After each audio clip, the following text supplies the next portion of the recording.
So, guys, if you got turned into a piece of food, like a garnish. what would it be? Yeah. This sounds like a new anime title. Reincarnated as a crusty croissant? What we'd want to be turned into, or what we think we would be turned into based on our personalities? I suppose either. Go for it. I mean, we could say it's maybe a humanoid piece of food. You wouldn't want to be to be eaten? No. You wouldn't want to be like a pepperoni pizza, because if you stood up, all your cheese would slide off you, and toppings will be all over the floor. That's like your skin basically peeling off your face. Unless the flat orientation is you stood up and you got legs underneath, and you got to worry about flopping around all over the place. Where your eyes? You could fold up into a calzone to get through doorways. I know what yours would be, Jake, but I can't think. Yours would be a meat and potato pie. Oh God, yeah. That'd be definitely a potato and meat pie. Yeah. As for me, I just start eating myself. Yeah. That's a hard question. What would I be? Sausage, a battered sausage. Battered sausage. That's a good one. Yeah. Don't know why, but battered sausage. Why not? Ben or Joe? Good bit of gammon. Good bit of gammon. Nice one. Bit of gammon. Big gammon head. Tiger bread bloomer. Oh, nice. Beautiful stuff. Yeah, I suppose you love bread. I suppose you could go with like broccoli for the hair and all sorts. None of us has got afros. No. Jake's the closest. Yeah, spaghetti hair. Yeah, there we go. So what are you, Jake? Are you going with the pie? I think you're right. I think it has to be. Definitely. I'm going steak. Short crust or flaky? Short crust. Yeah, let's go. Yeah. Keep in the gravy. I'm going with steak. Steak all the way. Yep. Nice. I was kind of thinking about this because of that. There's that game that's coming out, the Potato Guy. Potato Guy. Yeah. Oh, the Spud one. The Spud one. What's he called? I can't remember now. Spuds with guns or something. Are you not thinking of Killer Bean? Killer Bean. That's a coffee bean. Yeah, coffee bean. Well, there you go, coffee bean. So when you said Spud, I thought you were like, you meant. Brotato came out ages ago. Brotato. The mobile game. Well, there you go, Brotato too. So no, just Brotato one. I can't wait for the meat and potato game. Meat and potato guy with guns. With guns on skateboards. There you go. Anyway, we are a gaming podcast, but we are called Gaming Garnish. We're a bi-weekly podcast all about games. This time, I'll be your host. I'm Jake, and I'm joined by Brad. Hello. Ben. Hello. And Joe. Hello. So after our food question, let's get into the game questions. What you've been playing, guys? Start with Brad. Start with me. I've not been playing all that much since last time we talked. Well, no way. That is a lie. I've been talking. He's lied already. I've been playing the Backlog game, and maybe the next Backlog game. But other than that, obviously can't talk about those. The only other thing I've been playing is Cyberpunk. Still, Lucy, and I finished Phantom Liberty. Oh, nice. Oh, really, really good. Nice. I really want to know what ending you got. Oh, but I don't want to do spoilers. Yeah, I've got it downloaded. Yeah, so I'll talk to you maybe afterwards. After pod. But yeah, really enjoyed it. I definitely think it's better as a campaign than the original campaign. There's not as much. I didn't find. I think you said, Joe, about all the side stuff's worth doing. I didn't find as much side stuff to do. However, in Dogtown. Well, it's like a whole game's worth of quests in Dogtown. Well, in the main game, the big side quests are presented as character quests. What, with the Paralyses and River and all them? Yes. Yeah. But then the smaller quests, which I usually didn't bother doing because every time I did do a bit like meh with the gigs. Oh, the ones from the fixers? Yes. Yeah. Are those the ones in Dogtown you're saying are really good? Because a few of those that I've done have definitely been better than the main the ones game. from Mr. Hands are amazing. Yes, so I've done a few of those and they were good, but I've not gone back to do the rest because I just saw them as gigs and I was like, They're a lot more fully fleshed out than the ones in the base game. Because in the base game, it's like sneak into here, kill this guy, or don't kill this guy for a different reward. Whereas these ones, afterwards, you can see the results of your efforts in the overworld. That's cool. It's like if you save someone, you meet them later on and you get other quests from them and stuff. That's cool. So I might have to go back and do some of those. But literally the last thing I did was finish the main quest of Phantom Liberty. And as I say, it was really good. One thing I've definitely found as an improvement over last time as well, and this might just be the way I'm playing, I don't know, but I'm finding the upgrades, like the Ripperdoc upgrades and stuff like that, are so much more poignant than they used to be. So I'm actually spending my money and upgrading myself. Like I've got the Mantis Blades again. I had Mantis Blades last time. Never use them because they were crap. Okay. But this time I've actually sort out good ones. I think I've got legendary ones. Nice. Like thermal damage. And then I've upgraded them as well. And then because of some extra skill points you can get this time that you couldn't in the last game, I can now like lunge at people and deflect bullets and all that business.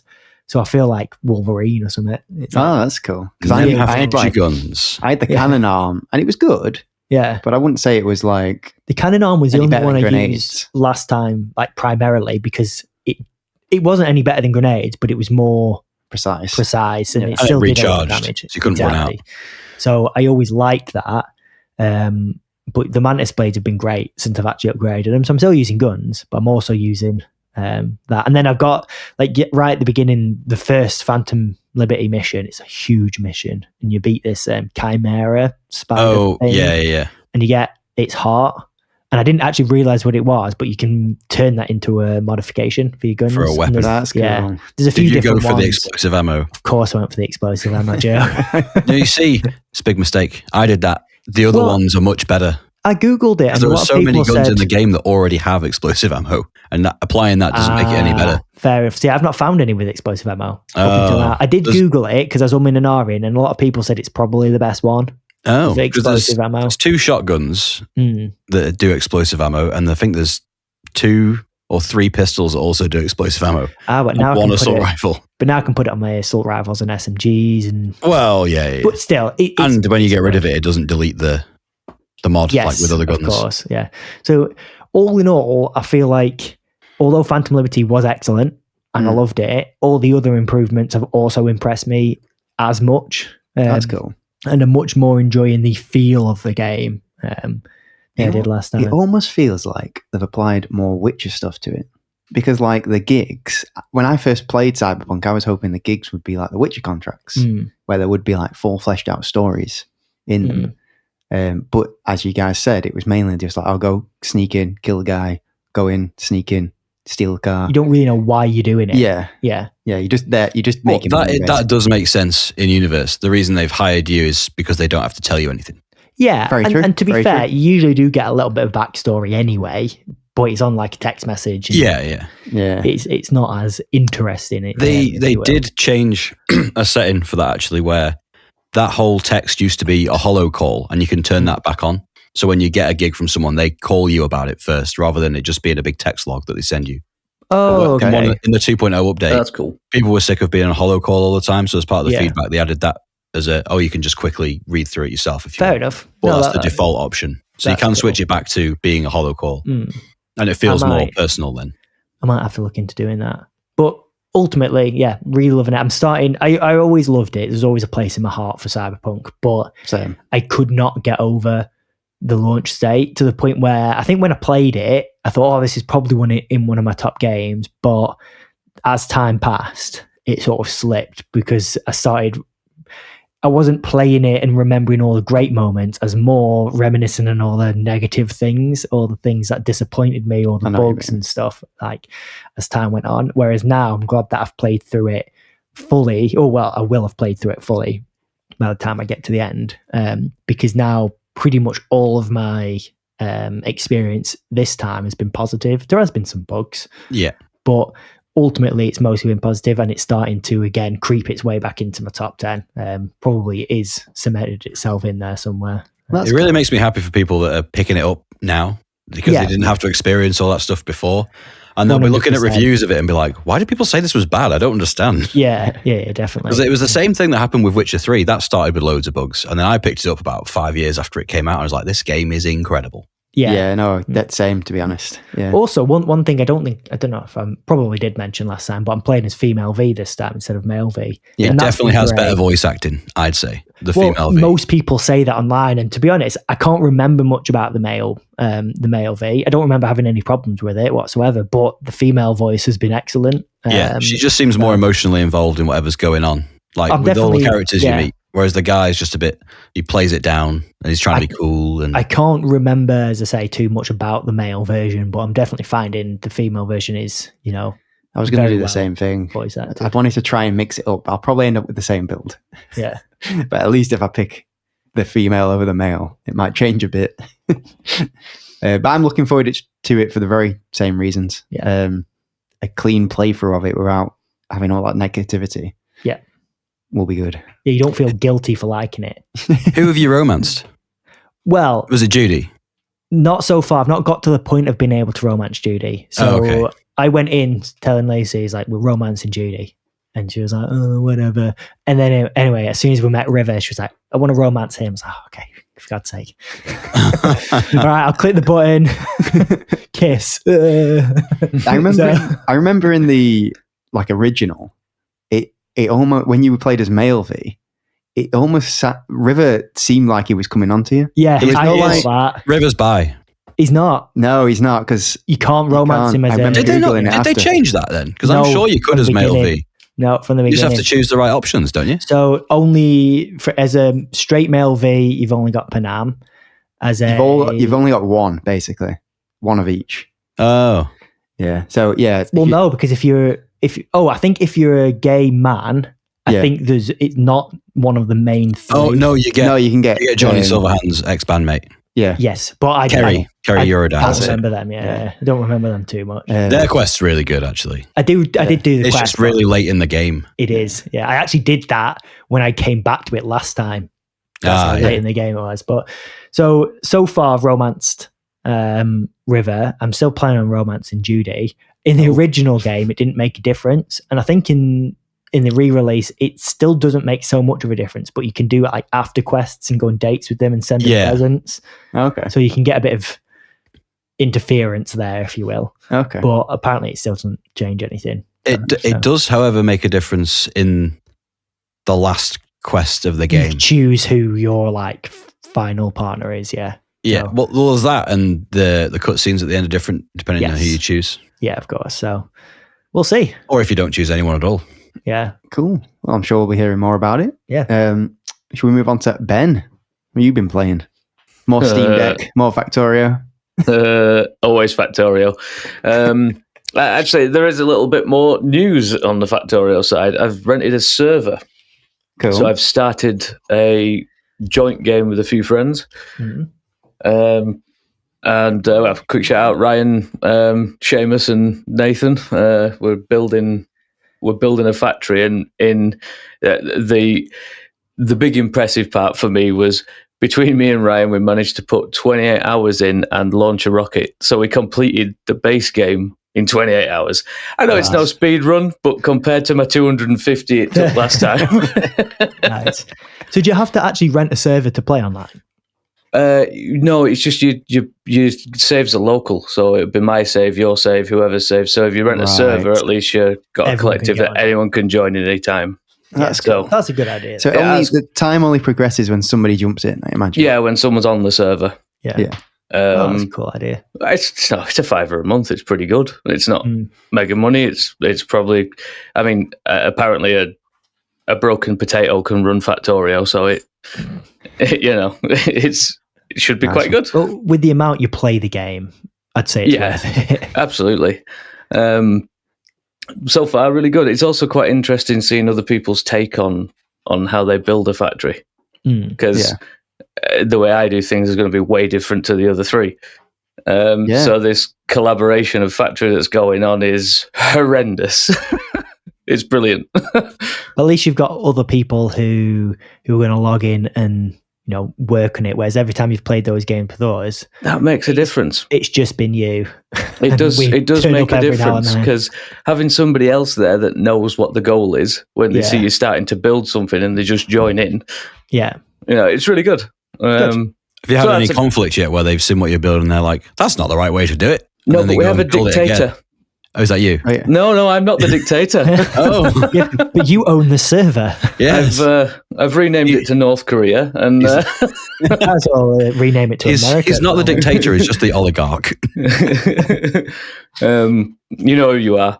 And I was going to say name and shame, but no, I feel that's better. Is that he clue? will be Is laughing. Seamus? It is. It absolutely is. Name and Seamus. Yeah. He's not actually called Seamus. No, but that's not the point. Yeah, other than that, nothing really. Factorial's taken a lot of time.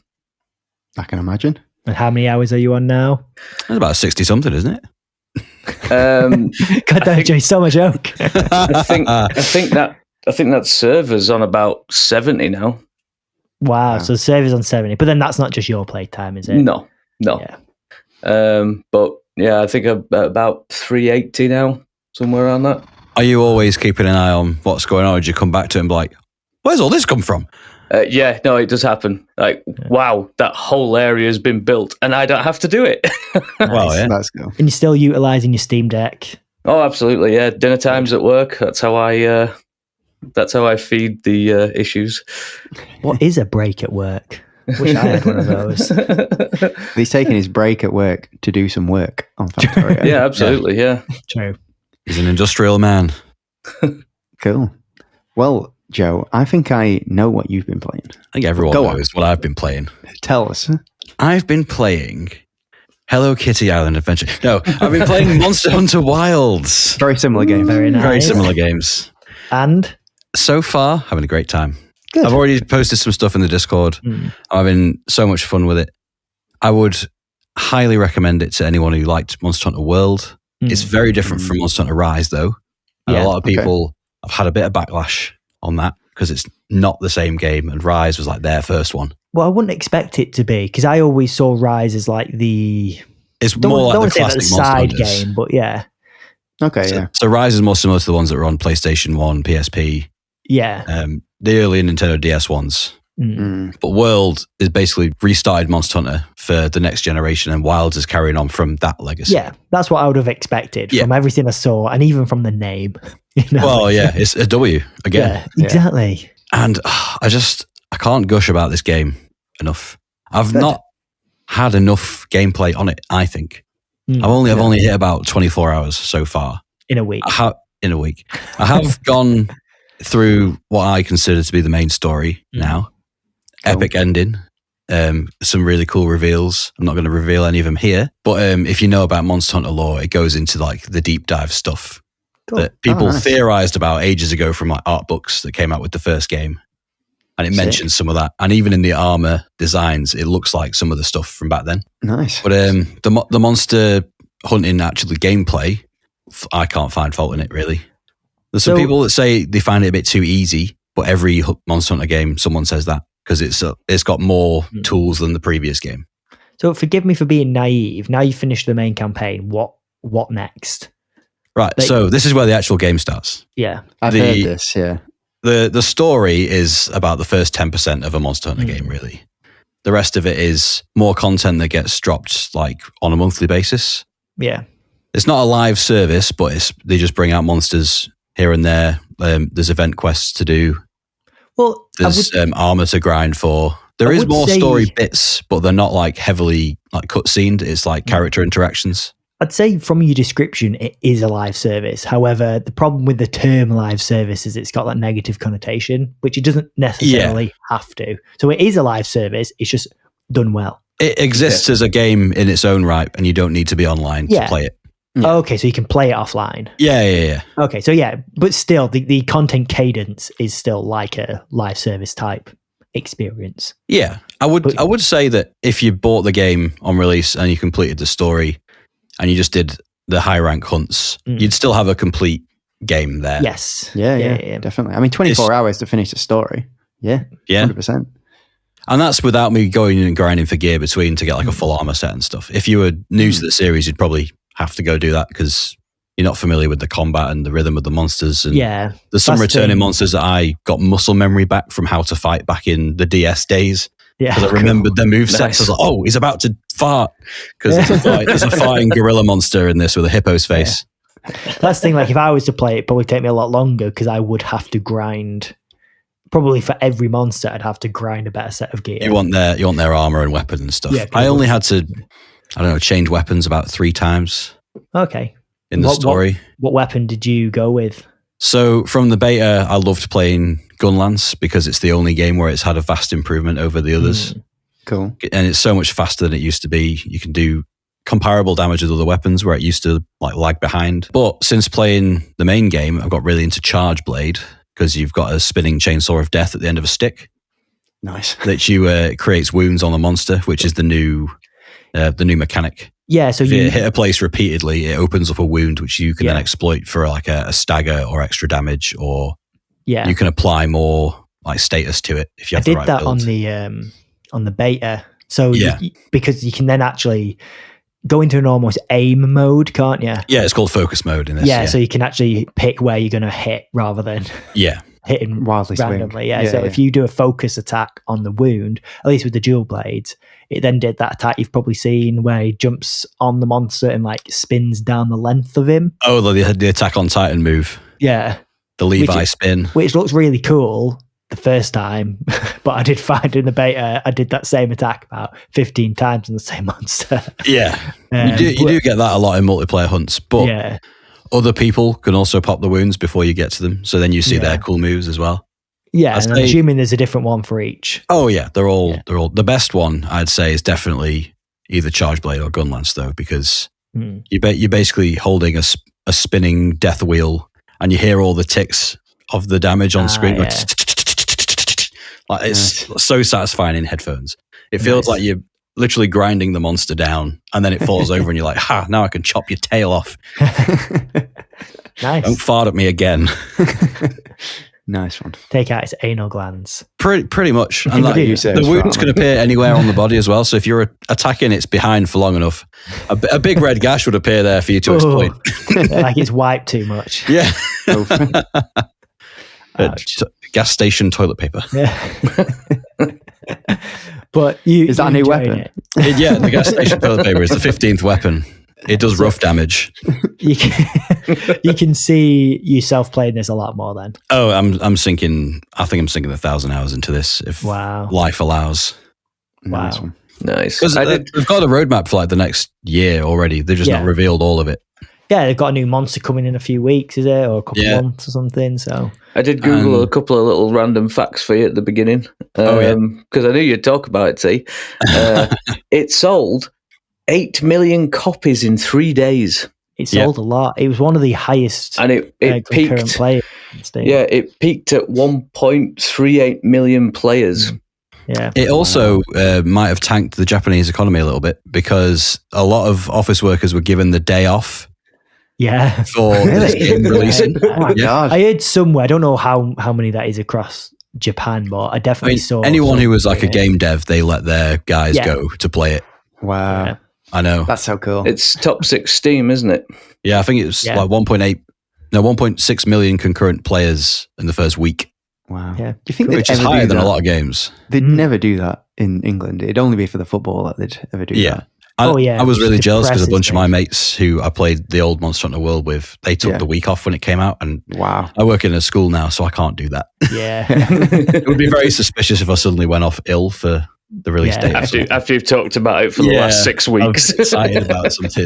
I've taken days off to play games a few times. It's always a good time when you do. Yes. Oh man, one of our biggest fails, me and a friend took it off for the release of the Xbox One. We took the day off and got it day one, got game to install, didn't realise the install could have taken all day because at the time the internet download speed was about 4 down. And we sat and looked at it for the day. Then we went to the pub.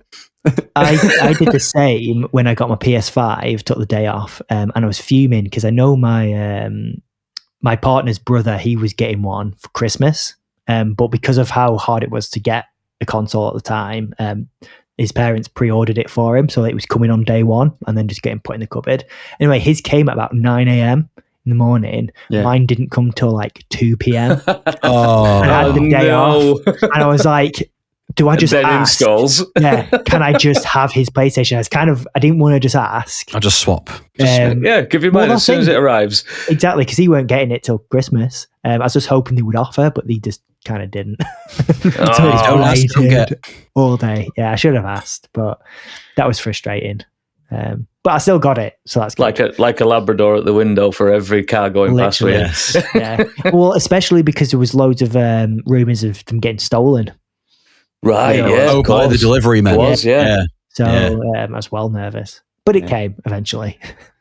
I remember booking it off for Cyberpunk and similar sort of thing. I didn't get it until like 2 p.m. Then I had to download it. Yeah. And they didn't work. Then it didn't work. Well, that's why digital's so much better these days. Yes. Yeah. So the only also- advantage to buying digital, yeah. Yeah. They also let you pre-download, don't they, sometimes? Yes. So. Sometimes. Anyway, short anecdotes out of the way. Anything else on Monster Hunter then, Joe? No, I think I'll save a lot of it till next time because I don't want to be too spoilery in the first week of it coming out. No or problem. 2 weeks. Well, Ruin it for everyone. Yeah. Glad you've been enjoying it anyway. What have you been playing, Jake? To be honest, not that much. Just little bits of stuff here and there. So I've been playing Marvel Rivals with you guys. Yeah. A couple of times. New Heroes came out, didn't they? The Things I really like playing as a thing. Yeah. He's pretty cool. I can't get the angle. I can't steer him. Yes. He's quite so hard to steer. Yeah. I feel like When I'm he's doing his charge. 6-axis controls with him.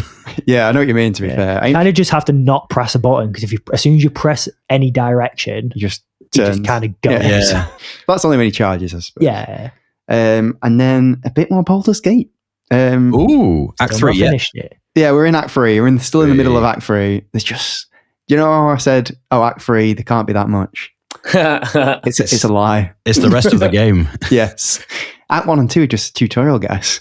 You'll be through it soon. It'll be over soon. We've actually got to the point now where Dulcie said to me, go and do the side quests by yourself. Yeah. Because we've done a lot of the character side quests that she was mostly interested in.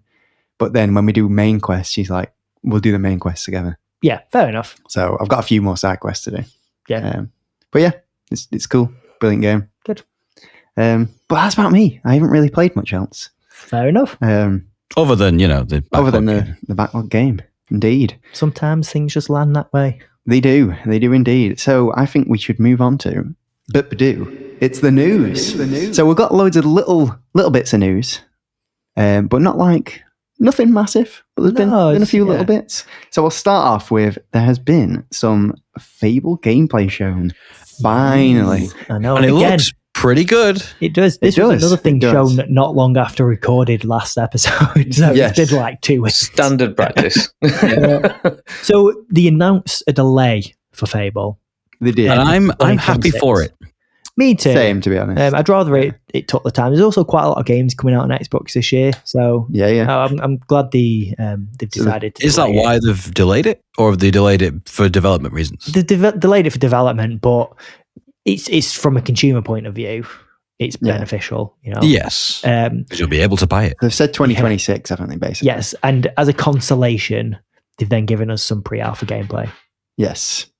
Yeah, so it definitely looked alpha-y. Yeah, it did.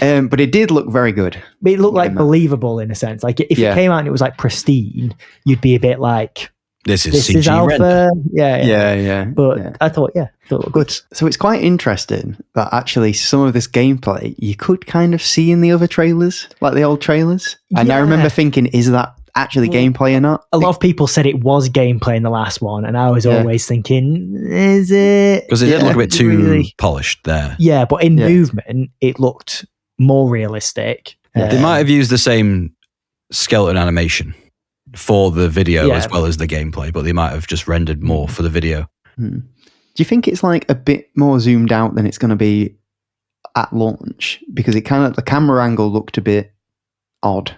I think it'll be it was like looking up. Move. Yeah, it looked like it was like looking up at these big creatures as they were coming. Yeah, to maybe. attack. Well, maybe whoever's playing it has just angled it up. Yeah, maybe. Or it might be a lock-on camera that does that, because you could lock on in the older games. I think it's interesting. They're definitely doubling down that this is the character you play as. Yeah, It's not like a custom character or anything like it has been in some. It's been. Well, you just get to choose boy or girl. Yeah, I don't remember you doing in the first one. No, you were the boy only in the first one. Yeah. Okay. Yes. After that, it was boy or girl. Yeah. But then you do get to customize your character as you go. I do still hope they do that. Yeah. I don't stray too far from there'll be it. hairstyle cards again, or tattoo cards. Yeah, I imagine so. Oh, yeah. I hope you can customize them at least a little bit. I'm not bothered about boy or girl, but yeah, not say. But either way, I'm not bothered either way. It's just they're really doubling down on that. But then again, with a lot of Cyberpunk's marketing, it was male V, wasn't it? Yeah. So there's only V female that came out a bit later. Yeah. So I guess we'll see. We shall indeed. And that had full customization, to be fair. Yeah. I'm curious to see as to where in the time in the other Fables it's set, because it looks like it's before Fable 3, because I didn't see any guns. Oh, good point. Good point. I didn't see any guns either. But there's guns in 2, isn't there? Yeah. I'm kind of just seeing it as a reboot, if I'm honest. Of the first one. Which maybe, I think had the better, like, it felt more fairy tale than the other one. I think it'll be not like a retelling of the story or anything, but just like those other games didn't happen. This is a new thing. Yeah. You know what I mean? Yeah. So the town at the beginning does look very like the one in the second game. Oh, okay. Like a Definitely. mainline reset. Yeah. Or just a convergence of all of them. Yeah. Possibly. I think it might just be set like way in the future. But then guns, as Joe said. They might still have guns in it. True. Yeah. We just haven't seen them yet. Yeah. Both could be right. We'll just have to find out, I suppose. Yeah. Look forward to it. Cars. Cars. Cars. Because they're used to making car games, aren't they? Playground games. There you go. See, officially, you have an issue with card games, don't you, Brad? It's a thing. No, one of his first favourite Backlog games was a... I did say car, by the way. Oh, it's a card. Like vehicles. Playground games made for us. Yeah. Yes. Yeah. Turns out there's just flying cars in Fable. Yeah.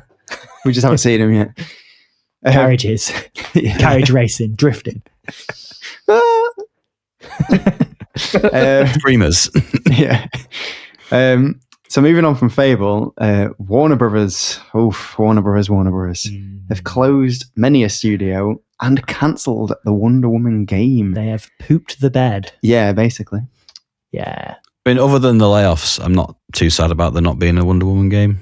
I don't think they've got the caliber of I'm not Batman too game into the character, but a lot of people are, and even if I'm not too into the character, if it's a good game, I would have still played it and probably grown to like the character through that. The problem is Monolith Studios, who's been shut down, they were the guys who made the Shadow of War and Mordor games. Oh, they're good games. Which were great games. And this was their next project. So everyone was looking forward to what they're working on next. And it's been years since one of those came out. Yes. So it's really disappointing that we never get to see another game from them. But to further the disappointment even more, do you remember the Nemesis system? Oh, yeah. Yeah. They own the copyright to it. So, they own the copyright. So they were going to use that same system in the Wonder Woman game. Now, the reports suggest that the Nemesis system wasn't working in the same way for the Wonder Woman game. Yeah, and they went away from it, yeah. Yeah, they changed it so it was going to be more ally-based. So rather than enemies and have a whole system, it was going to be allies that have a whole system. And then they ended up going even further away from it and just basically removing it from the game entirely. Yeah. And now the game's cancelled. So not only have we lost a studio, we've lost of development hell. Yeah. Yeah. Well, but has it gone through development hell or has it gone through publisher hell? Yes. Yeah. And publisher interference hell, maybe. Maybe not. I guess we'll probably never know. The only game they've had that's done successful in the last, I'm going to say 5 years, is Warner Bros. Is Hogwarts. Hogwarts Legacy, yeah. Everything else they've just... Oh, yeah. So does that mean there won't be a second one of those? There will definitely be a second one of those. So basically they shut down a load of studios and I think the head guy's been replaced and they said basically we're going to focus on IP, like the good IP basically. So they're now because Lord of the Rings isn't a strong IP at all. I know. I know. Do they still own the publishing rights to Lord of the Rings? Because I don't think so. Bought out by Embracer Group. Yeah, I think you're right. Yeah. But they own Harry Potter, Game of Thrones. Yeah, so they wanted DC. to double down on Hogwarts, so that's going to come out. I 100% think the next one's going to have live service elements. Yeah. They're definitely doing a Hogwarts Legacy 2. That's not in question. Definitely. They want to do a Game of Thrones, or they want to push into Game of Thrones, which feels like too little too late for Game of 100%. Thrones. Yeah, it's over now. Yeah, they want to do more Batman stuff. Yeah. But not over DC stuff, apparently. Yeah. Just Batman. Because they've made bad games and now they're blaming it on the other characters. The IP's not good enough. No one knows who Superman is. Justice League, who are they? Just Batman. Yeah, it's really crappy. Now, the only silver lining of hope, at least from the DC point of view, is obviously the James Gunn situation with the films. Yeah. But he's rebooting he's rebooting the films, but then he wants to have some sort of consistency between films and games, and I just don't see it working. I don't. No. But you say that, but I would really love there to be a Batman game that comes out where you do detective work. Like an LA Noir. Yeah, I don't think the Batman isn't part of DC. Oh, is it not? No, they're doing another Batman for that. Another Batman, yeah. And then it takes a lot longer to make a game than it does a film. Yeah. And how do you get it all to tie into one thing? I don't know. Like all the timings, I just don't see. I think I would rather it not tie into the films and they just make a cool Superman game, Green Lantern game, Flash game, and then just have the film skins in it. Yeah, later. Yeah. But I'd like to see how far that Wonder Woman game was, because it's been in production for a long, long time. Yeah. So there must be something to see. But Warner Bros. Are like the kings of just like wasting money, spending loads of money, like on the Batgirl film and the yes. There was another. Wait, there was a Batgirl film. There's a Batgirl film, and there's a Tasmanian Devil sort of film of some kind. Both of them made, finished. Oh, is it Coyote versus? Oh, that's it. Yeah. Both of them made, finished, but aren't ever going to be released because why? Because Warner Bros. Thought they'd make more money off the tax relief than they would. Box office. Yeah, box office. It's probably the same for the games. So it's the made. Yeah, it's not ever going to come out. Anyone who's working at Warner Brothers listening to this, data mine and release. Yeah, data I feel like it's got to be some sort of money laundering scheme or something, or Warner Bros.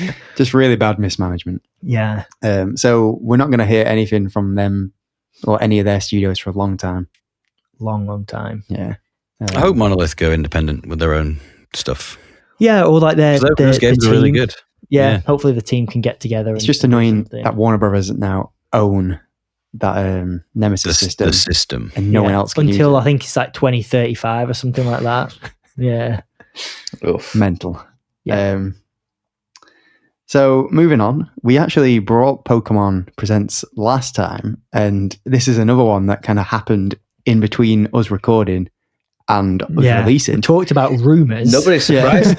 Nobody's surprised at this point, are they? Everybody expects us to be late. The Presents came out before the episode went live. It did. It did. So it was on the 27th of Feb that it came out, celebrating Pokemon Day and all that. The rumours that we talked about last episode with the collections weren't mentioned. Yeah. So at this point in time, those rumours were false. Well, not false, just not confirmed. Yeah, that's what I said at this moment in time. Take it as they were false, but take it come back. Yeah, at some point. I don't. I'm on the fence because I see Pokemon Company and Nintendo being that stingy. Well, with Pokemon. For anyone who's listening to this episode and didn't listen to the last one, the rumor was well, go and do that. But also the rumor was that they were going to package a Gen 1, 2, and 3. Package half of those games in one package the other half in another package, and do a third and final package with everything in it. And then you got the middle games out of all of them as well. If you bought that one, which is like Green Crystal and which is very. So I saw something the other day, and apparently it's a bit of a misconception that Pokemon Company own Game Freak, but Game Freak own Pokemon Company apparently. Really? Yeah. Is that not even worse? Yeah, probably. It's just something I saw. It was like a tree of ownership, and it was like people keep getting this wrong, but this is how it is. It's Game Freak and a couple of other conglomerates own Pokemon Company. Oh, okay. Oh, so like Nintendo, and Game Freak, and there was another one, okay, like Pocket Monsters or something like Incorporated or something like that. There was another name. Kind of makes sense. But But going to the actual things that were presented at the Pokemon Presents, there was a few things. There was obviously the new packs for the TGC mobile game. The Arceus pack. Things for you to unwrap digitally. Which I swear it is not giving me good cards anymore. I'm getting some, but I'm usually getting duplicates of the half decent cards. Yeah, that's it. So that's just statistics. There's now more cards. So you're going to get less good cards. Each pack only has certain cards in it. Yeah. Oh, okay. They've definitely, I'm sure they skewed it. So with your first 20 packs, you're more likely to get good cards. Yeah, of course. Keeps you coming back. Going. Yeah. So they also showed they'd suffer a sort of dropout then, though, because people will go, I'm done. Yeah, but then they can set it so every 10 packs, you're more likely. You know what I mean? Keep you on the hook. Yeah. There's some guy making calculations how do we hook these people? How do we get them hooked? So they also showed this new, it's not out yet, but they showed this new battle app that's actually going to come to mobile and Switch called Pokemon Champions. It's a bit like Pokemon Stadium, isn't it, really? Yeah, it looks like they're basically trying to get all the battle systems into one game. All the original battle systems. Well, everything. So you'll be able to Mega Evolve. What's the newest one? Gigantamax. Yeah, you can do everything in this one battle. And it's kind of almost like a battle simulator. There is one that you can get that you can just download for free that somebody's made. I think it's called Pokemon Showdown, where you can just pick all your Pokemon, you can go up against other people rather than having to catch all the Pokemon in your game, battle them in Scarlet and Violet. But this, I think, more so you can bring they haven't really said if you can if it's like Pokemon Stadium where you can rent Pokemon. I think it's going to be more like you use Pokemon Home and the Pokemon in your games that you've caught, and then you bring them into that and you use them to battle on this battle system. And I think they're trying to, because the tournaments have got really big now. You're trying to make it as a tournament platform. Basically. Yeah. So that'd be very interesting. And I've been wanting them to do something like this for a long time. Whether I actually try it. The thing that gets me question. is the past few Pokemon games, they've said they're not putting all the Pokemon in because of balance. Yes. Are all the Pokemon going to be in this? Apparently not at launch. Okay. Oh, that's how we make money. Yeah. Yes. You need to buy more room in your Pokemon Home. Well, is it Pokemon Home is a subscription, isn't it? Yeah. So I don't subscribe to it because to me they're just trying to get more money out of you. Yeah. What happened to just being able to trade Pokemon? Yeah. What happened to Pokemon Bank? That was free. It was. Yeah. Money. Scummy money. It really is. I don't know about you guys, but when I play Pokemon, it's not for the battle system because it's really bare bones and basic. For me, it's the growth of your Pokemon over the time that you have them and you evolve them and the story and all that. Yeah, I could see that. In a sense, yeah. The battling's like the side thing for me. But the battling is how you present the growth in a way. Yeah. I mean, you've grown your Charmander into a Charizard and now he's got Fire Blast or whatever. Well, it's not necessarily true because they did Pokemon Let's Go Eevee and Pikachu where you didn't actually battle other than trainers. And I thought that was an alright game. Even though it's just Pokemon Red again. Yeah, I suppose you don't catch the Pokemon. Well, you only catch the Pokemon as if it's Pokemon Go. Yeah. I don't know. I like the battling system. It is a bit bare bones, but there is some depth to it. There's IVs, EVs. If you know about that, you know about it.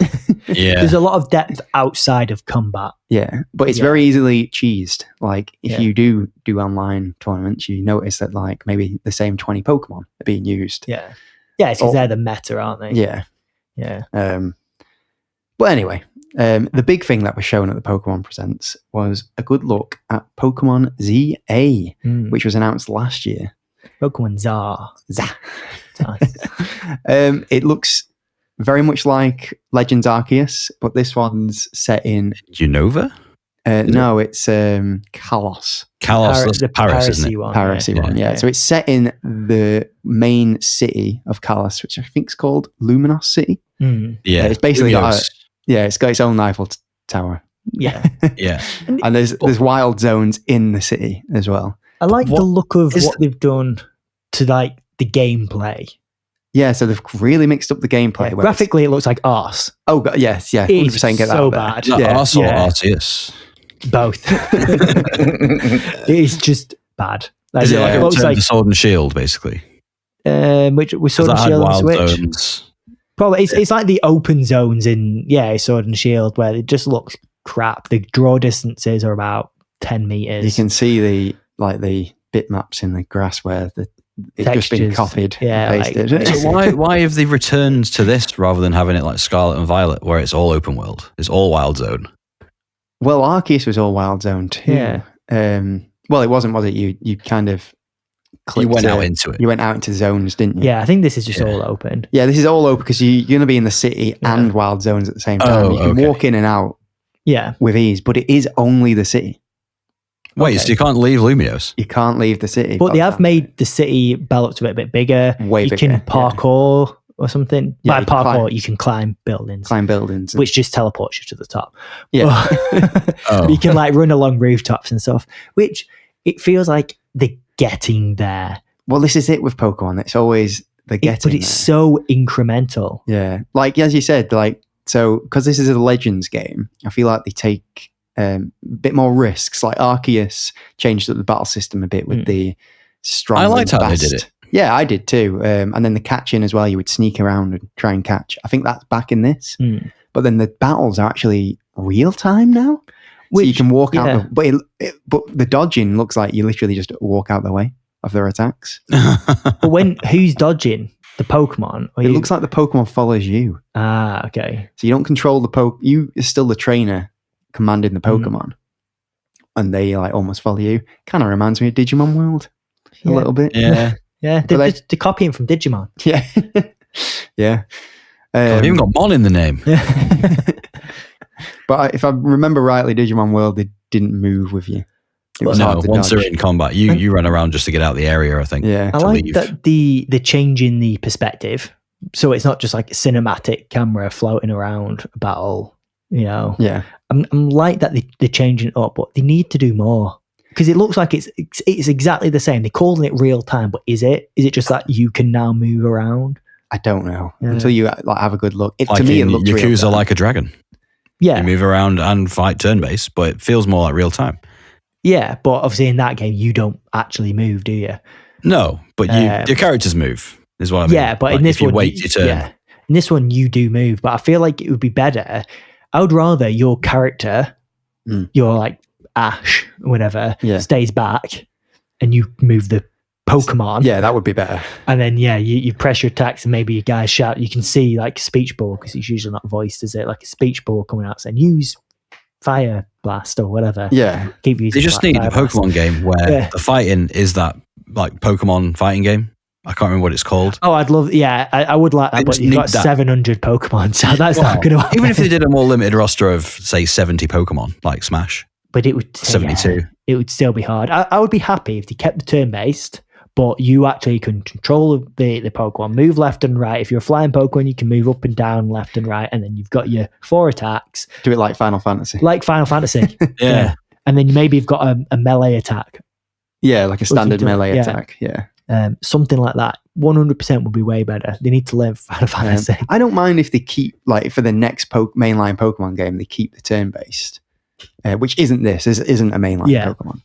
I don't mind if they keep the turn-based, but I do wish that either Game Freak hires way more people because they make so much money off Pokemon. Double the team, at least. Like, double team. Yeah, I know they're probably, like, forced to bring out games, like, on the regular. But now that you go into 3D, you're on Nintendo's main console. Yeah, but Nintendo's main game, basically, for all intents and purposes, the biggest money maker. Spend more money, hire more people, or just let other people do it. But so Game Freak could do work on one for 5 years. Somebody else could work on one for 5 years and stagger them. But they're working on everything. They work on all the Legends games. They work on the thing is the main game. Their highest selling game was like Scarlet and Violet, which was like the buggiest one. Yeah. So why would they? Because people. Well, I think that's it. Buy Standard is so low. Yeah. People will just keep buying slop. It's for the kids. It's not for us. The kids are the ones that don't care about the slop. Because for them, it's the game where I get to see my favorite plushie become a fighter. That's true. Yeah. Sad state of affairs. I love Pokemon, so I've slowly. Grow up, Jake. It's just saddened me over the years. Like it's got to this point, but I bought everyone. Well, not everyone. But you've just become more aware of what could be. I think that's it. Yeah, I think that's it. I know it could be way better. Way better. Yeah. But alas, hopefully ZA is good. I really liked Arceus. I thought it was a really good step forward. I think it's probably been the best Pokemon concept that they've had.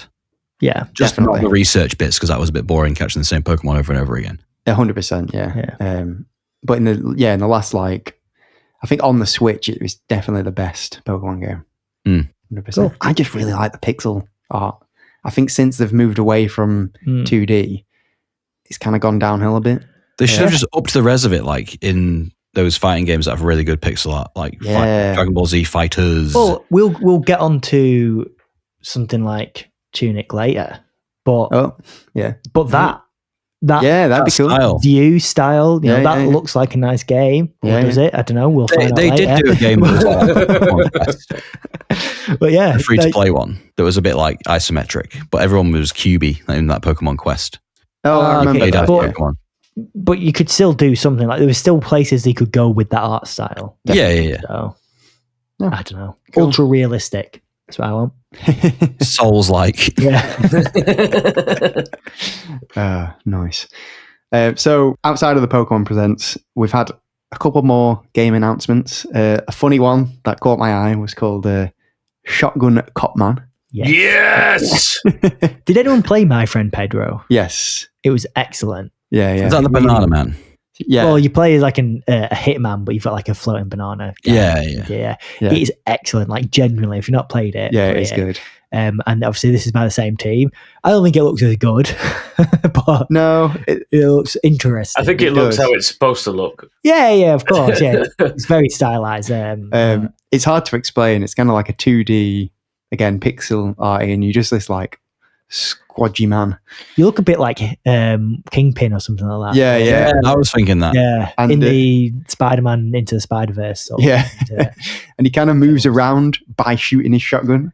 Yeah, like flying through the sky. Like squirrel with a gun. Yeah, sort of. He's like flying through the sky with a shotgun, and I think the story of the game is you going to arrest the devil. Yeah, something like that.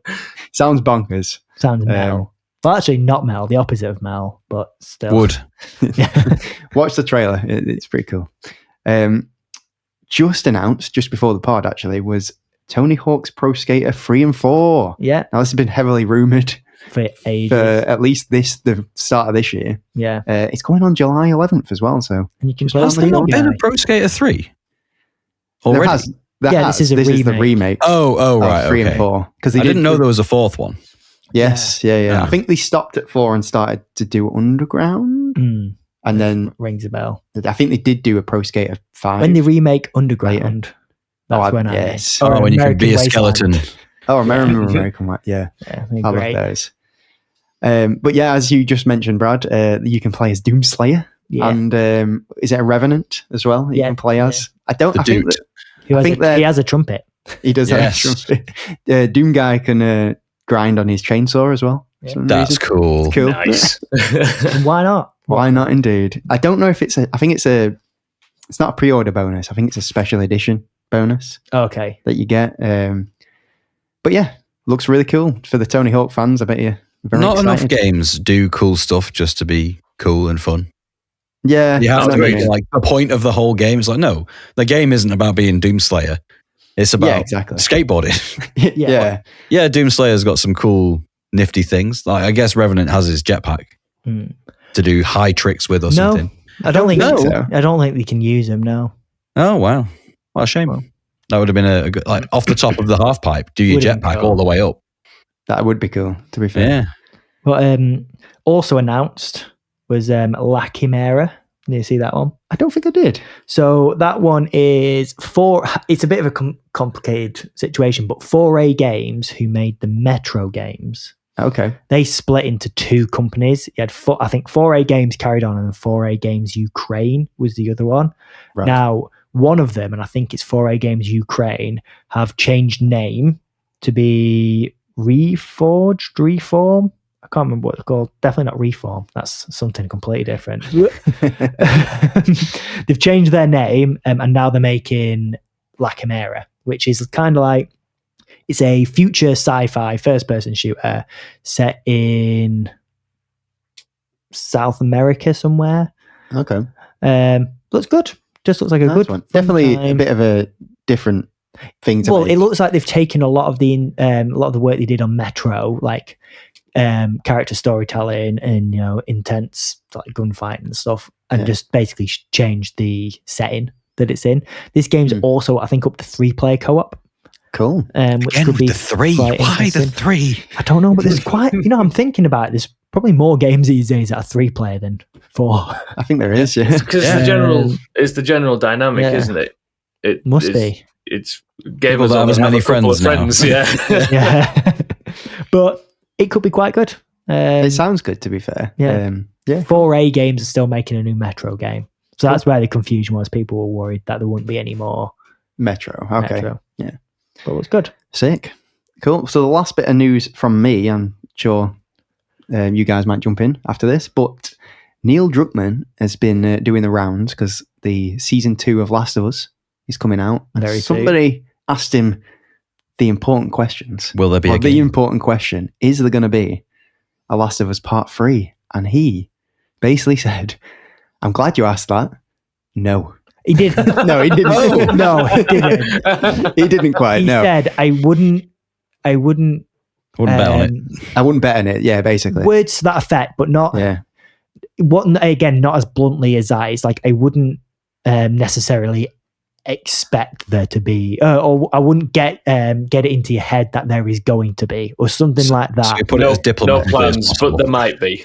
Yeah, it was like, don't get too excited that there is definitely going to be, because it's not like. I think he's probably thinking of like, well, they're making Intergalactic.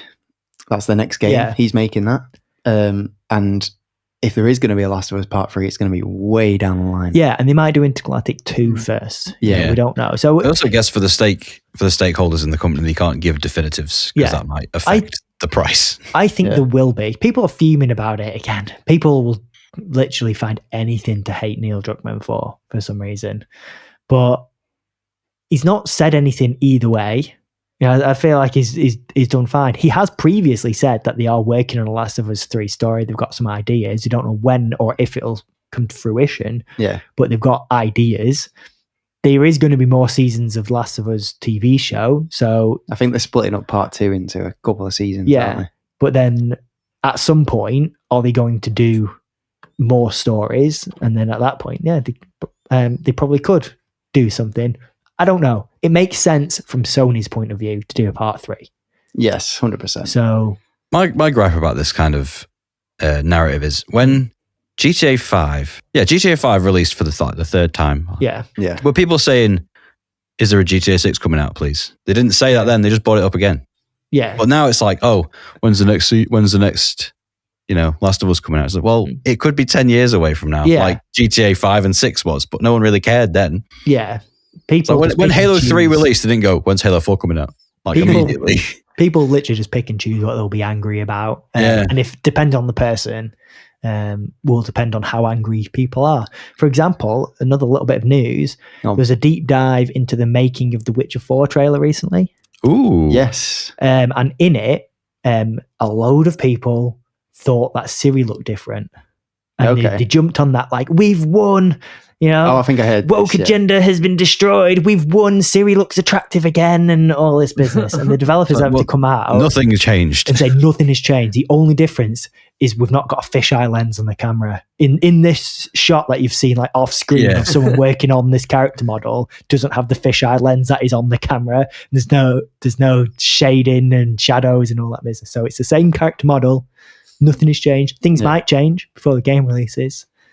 But nothing has changed now, but people are mad. In fact, in this case, it's fight for fighting's sake, isn't it? Yeah. It is. Fight for fight's sake, generally. That's the world at the minute. Yeah. Hey, by the time Witcher 4 comes out, what people deem attractive may even change. Exactly. So she might be ugly again to society. Yeah. Who knows? Has anyone else got any news before we move on? I had a little tidbit. It's Monster Hunter related. Of course. Being review bombed on Steam, only getting a 6 out of 10. So Purely my understanding on it's the performance. Yeah, which is understandable. So review bombing, I don't typically agree with. However, there are situations where it's the best way to get your voice heard. And if the performance is bad... You say that, but Capcom always put out surveys on game releases where you can put in your gripes, and they always act on those things. Which is good, but not every game company does that, and a lot of people might not be aware of that. But then also, the two major complaints I've heard from PC are that, and then the random Capcom monetization of stupid things. Oh, character edit. They do it every time. Yeah, so every game they've brought out recently has some stupid monetization, and in this case, it's to change your character's appearance. But none of those things affect gameplay. No, they don't, but people want to air their concerns, don't they? So although I don't in this agree one, you can with edit your character more than you ever could. The only thing that you need your voucher for now is if you want to change your facial structure. Fair enough. Which you don't see a lot of anyway. You see your hair more than anything because it's the back of their head. And you usually got a helmet on anyway. Yeah. But it's just one of those things, like, yes, I don't typically agree with review bombing, but if the intention in this case from people is to express the concerns about performance, because at the end of the day, if I'm buying Monster Hunter on PC, I'll look at those reviews and be like, okay, most people, I feel like, at least read some of the reviews and don't just be like 6 out of 10, it must be crap. So I would maybe look at that when it's 1.4 million concurrent players, only 60,000 of them have done a review, and they're all the negative ones. Yeah, of course. But so it's a minority of players that are being affected by this. It is, but 60,000 people, it's still a lot, so it still takes a percentage. People typically review things more negatively anyway. You're more inclined to write a review if it's a negative review. True. So there's always going to be some skewing. But if I'm looking at buying this game and I go on the PC reviews and I say, performance is an issue, I might just wait till it's not. And then the good thing about Steam reviews, it's alive. So the update. So then maybe in a month's time, the performance is better and the reviews go up. And that's all. The reviews that I have read, the vast majority of them are the ones that are diehard PC players that need 120 FPS at 4K. Yeah. They're the ones that are moaning that they're not getting that performance from this game. Yeah. I mean, if you've spent a lot on your PC, I imagine... I want it all, and I want it now. You want it. Yeah, that's why you've spent the money on the PC. So I get it in that aspect. Yeah. But... And I mean, it's an attractive game, but it's not like the best looking game ever. So they never have see why. No, of course. I'm just saying I can see why people might be a bit annoyed if they can run Cyberpunk at 4K, 120 frames per second, but they can't run Monster Hunter or something, from an optimization. It's kind of typical for games coming out these days that usually they have a bad PC port on release. Yeah. And that is maybe people are just frustrated at that. And had that not been the case, had most PC games been actually fine, maybe people wouldn't have been as annoyed. But it's like a boiling pot over there. Well, this is why World was delayed on PC. Yeah. So they could get all this sorted out, but then people were like, no, we want it simultaneous. And it's like, well, this is the reason why it wasn't simultaneous in the first place. Because we can't cater to every graphics card, every CPU configuration. It makes sense, because a lot of games these days wait. Yeah. I get it from your point of view, Joe, obviously, who's really enjoying the game, and it's disappointing to see other people review bombing it, but I get it from some of their point of views when if it's performance and they can't play the game, or they're struggling to find enjoyment out of the game because the things they like, which might be 120 frames per second gameplay, they're not getting. So it's all subjective. What I don't agree with is when they go on and start complaining that what the armor sets are, I was going to say bisexual or whatever it is. And people are annoyed that no one's forcing you to buy the female one. There will be people who are complaining about that, and they can just get in the bin. But hopefully that'll be a small percentage of people. I just had a little one that I saw this morning. I don't know much about it. I didn't realize that Xbox are looking at their next gen console, trying to do something with Steam. Really? Yeah. They're looking at it. Yeah, I also Googled it, and Google suggests that as there are talks ongoing. I know there is definitely would be talks. Tremendous if it happened. Especially for a handheld. Yeah, definitely. I've seen talks about Xbox next gen console, something to do with Call of Duty. Call of Duty are hiring for people to work on the next generation of consoles, something like that. However, it's obviously going to be a long way off anyway. Yeah, and there are probably people, Activision, well, not Activision, Microsoft, I suppose now. Yeah. But there are people working there who will be working on a Call of Duty that's not going to come out until the next generation of consoles. So that does kind of make sense. But I'm telling you, we're not far off. 2028. Yeah, I'd pretty say certain 2028 it's going to be the next console. But if they can pair with Jake, Steam, still 3 years away. I don't know how. I know. I feel like I've only just gotten PS5 for some reason. It's an age thing, Jake. I don't know how they'll pair with Steam, because you won't want to just put Steam on Xbox, because at the end of the day, Xbox is making money from people buying on their platform. And I think it'd be more about the technology to like shrink stuff down. Maybe they might just integrate somehow and have Use a a shared Steam chip. platform where Microsoft gets some of the cut from Steam games, but then Steam merge the two majors somehow. Who knows? But it'd be interesting anyway. Something to sort of keep a track on for the next million years till the next gen comes out. Yeah. We do like salt at Gaming Garnish, so I'd just say take it with a pinch of salt. Yeah, absolutely. But cool, right? Now it's the end of the news. So I'll quickly do some socials. So if you want to ask us any questions, just chat to us or suggest stuff for the podcast, you can email us at gaminggarnish@gmail.com.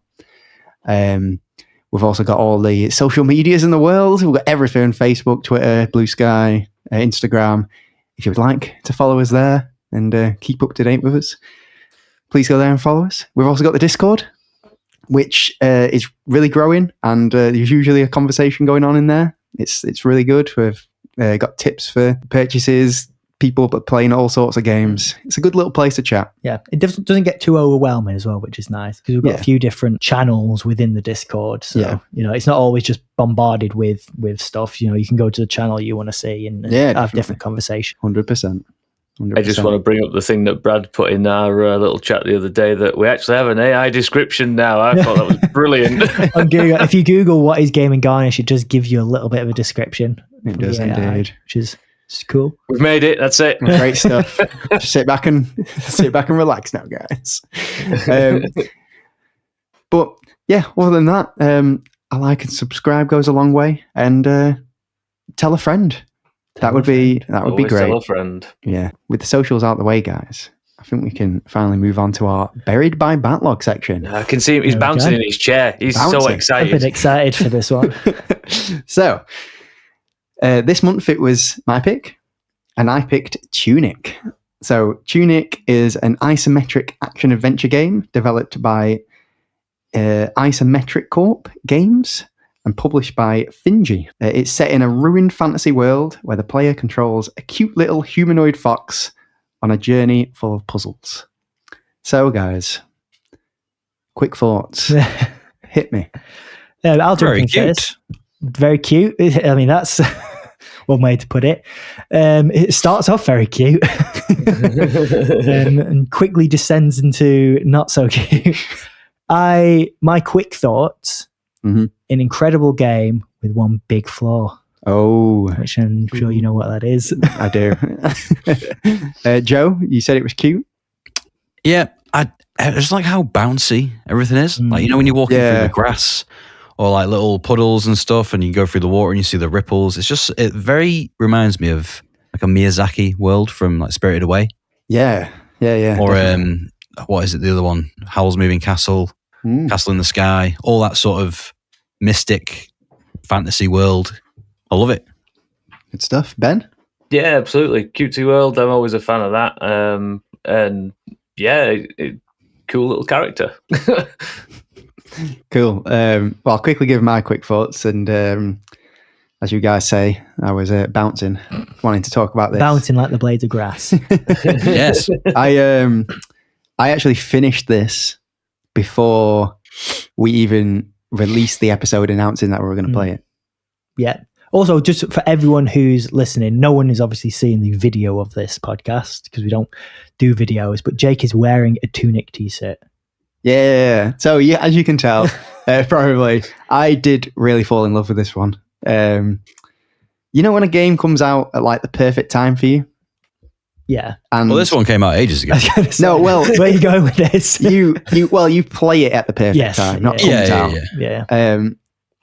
Like you're in the perfect mood to play it. I think this was me. Well, the thing is, you've been wanting to play this for so long. Yes. It's probably good that you played it or waited and played it. I think now. it's good that I played it now rather than like at a time where I was busy. Yeah. Whereas I managed to play it in basically a week and a bit where I actually had time to proper sink into it. So. I'm 100% it. And 100% it, but we'll get to that. So we'll start with our little breakdown. I'm going to start with the visuals. Yeah, because we've touched on that already. We have. It is very cutesy. It's all isometric. Yeah. It's kind of got like this old school Zelda feel to it. Obviously, it's isometric and not top down. Not top down, yeah. It's a fixed isometric camera as well. Fixed is probably the wrong word. It follows your character, but you have no control over the perspective at all. No, you can't spin the isometric view. Yeah, it's just one. And sometimes, like little things are hidden in this isometric view. Yes, I did find that quite a bit. Like we'll get to that. Supposed to go down. We'll probably get to that in gameplay. Yeah, that's fine. But I'm just trying to present it, explain how it's presented. So that's a really nice view. And then, like graphically, it's nothing. It's not super realistic or anything. But I don't see it being, or I don't feel like it could be any better than what it is for the style it's going for. Like when we played Just On, it was perfect for that. 100%. For what it was trying to do, it did it immaculately. I can't see it the same. But I can't see a better way of doing it. Its style is going for a nostalgia that you remember. So maybe people would remember Zelda looking like this in their mind's eye. Yeah. But when they go to play it, it's like, I remember how it actually is now. But this in your memory, it feels this like dreamlike quality. Like I don't know if there's a filter on it or if it's the bloom or the soundscape, but it feels very dreamlike to me. I do agree with that. That is very much. Yeah. That is how it appears in my mind. Yeah. 100%, Joe. Yeah, I get it. Everything looks mostly cutesy until it gets a bit darker later on. But I was ambushed by some spiders out of nowhere. I was like, whoa, where are these all coming from? Get out of there.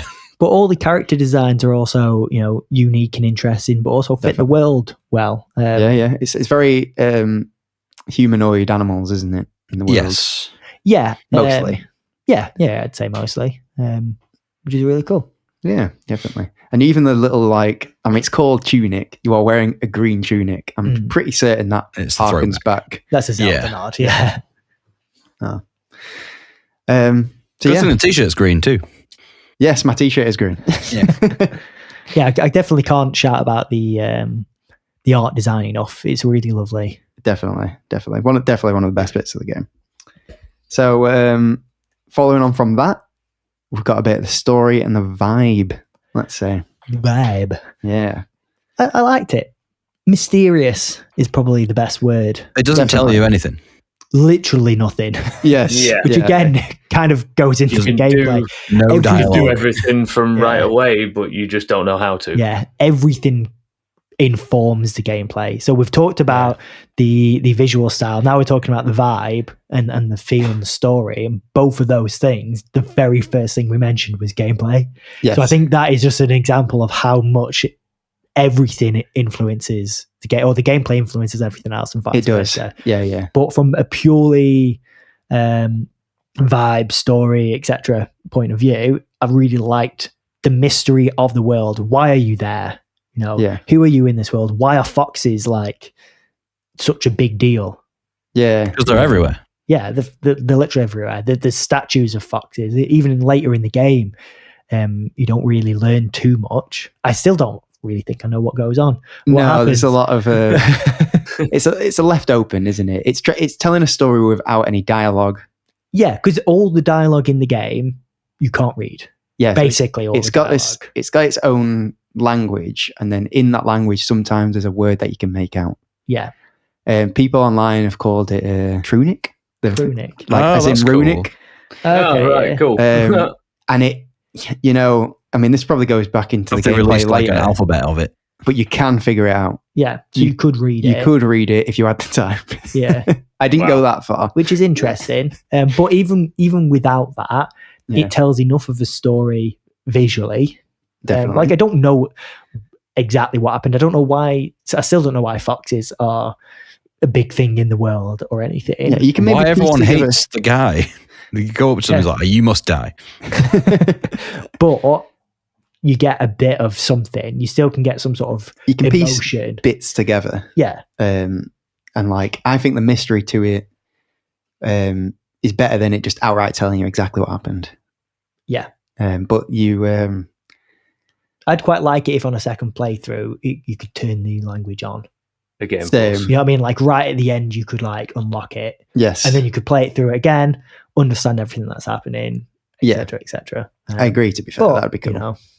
But it's got a cool vibe. It, as you said, it's just very mysterious, which adds more to the gameplay. So let's finally do it. Gameplay. I've kind of tried to break this down into 3 bits. Yeah. Because to me, there is like an overview of the gameplay, like an overall style of the gameplay. Then there's the combat. And then there is the puzzles. Yeah. Okay. So we'll start with like the overview.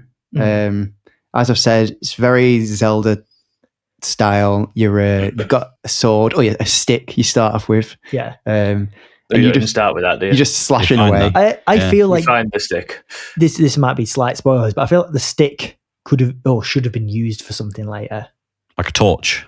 Yeah. Because you kept it. Yeah, I thought a torch as well, actually. Yeah, I was actually trying to light it on stuff at some point. Yeah, thinking, it becomes work? as soon as you get the sword, it's obsolete. You don't need it. Yeah, it would have been cool. That there's actually some things in the world that look like tuning forks, which you find out what they're for later. But I thought they were tuning forks, and then with the sword, nothing happened. So then I thought, oh, the stick. Yeah. I did exactly the same thing. Same thing. But it's like a Zelda kind of. Just me that went with fire. Then. I said torch. Yeah. Kind of Metroidvania-esque in a sense. That's similar to how Zelda's play, though, isn't it? You do a dungeon, you get an item at the end that unlocks the next bit. Something. Something else you can then use that item for. But so we kind of said before that you don't know anything at the start of the game. It doesn't tell you how to do anything. But along the way, you start collecting pages. Yes. And that creates this manual or instruction book. Yeah. And it kind of works like a manual that you would get with a game.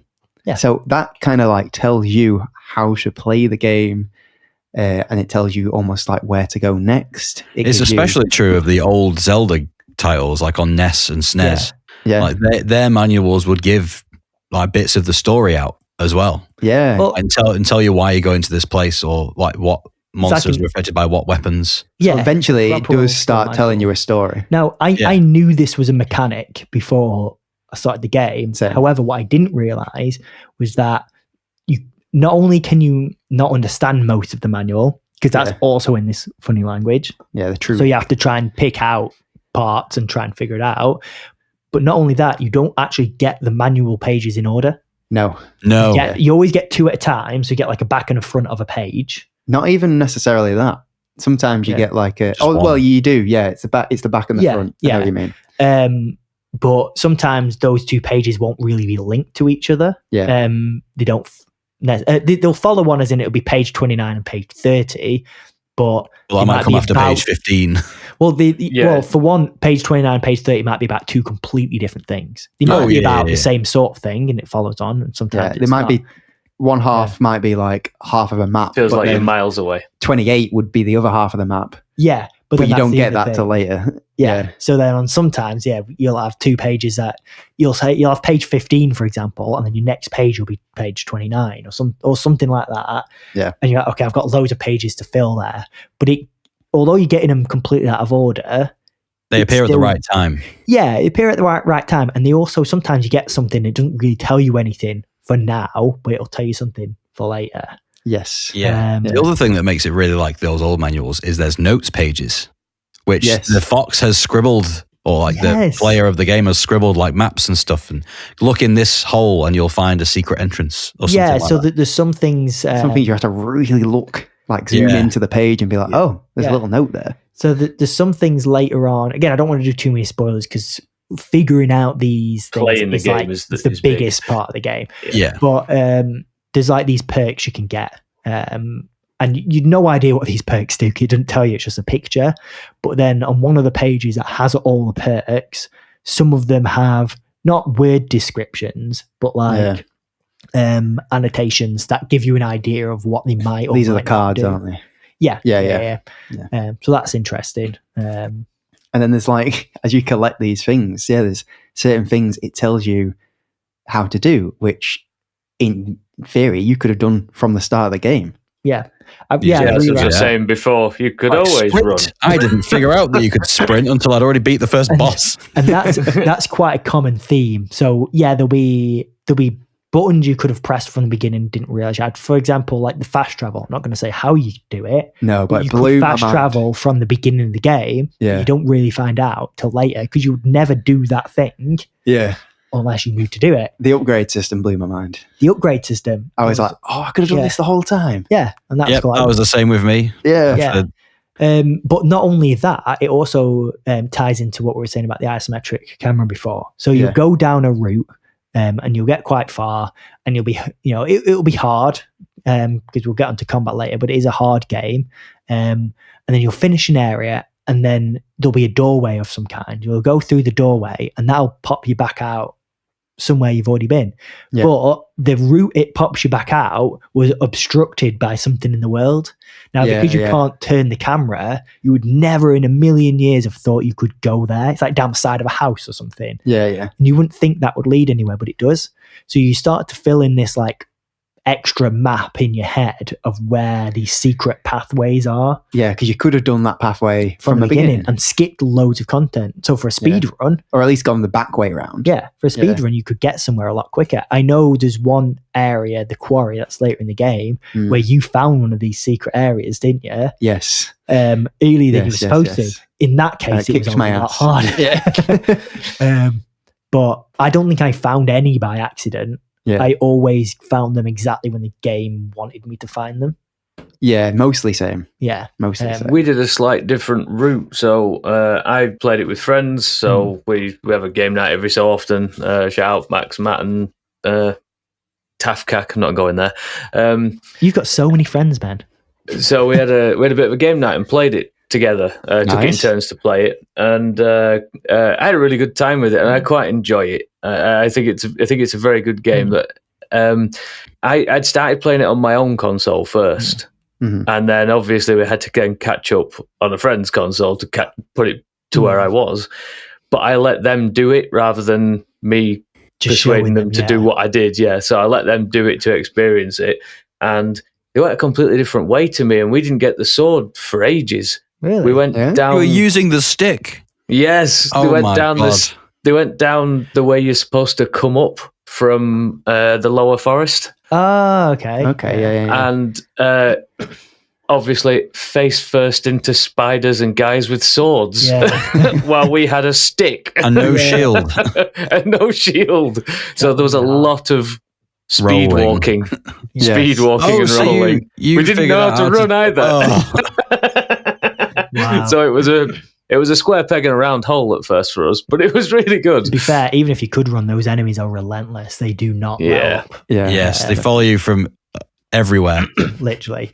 So one of the negatives I found though with that style, although I loved it 90% of the time, there were instances when the right way to go was down one of these awkward routes. Once or twice, yes. And the problem with not being able to turn the camera is you couldn't always see where your character was. It did like a shadowy view, yeah. So you could just about see it. Like you could see your character, but you couldn't see the walkway they were on. Yes. Yeah. And if you could see the walkway, maybe it would help. But I just kind of found myself aimlessly moving the stick. And if my character was moving, I was going in the right way.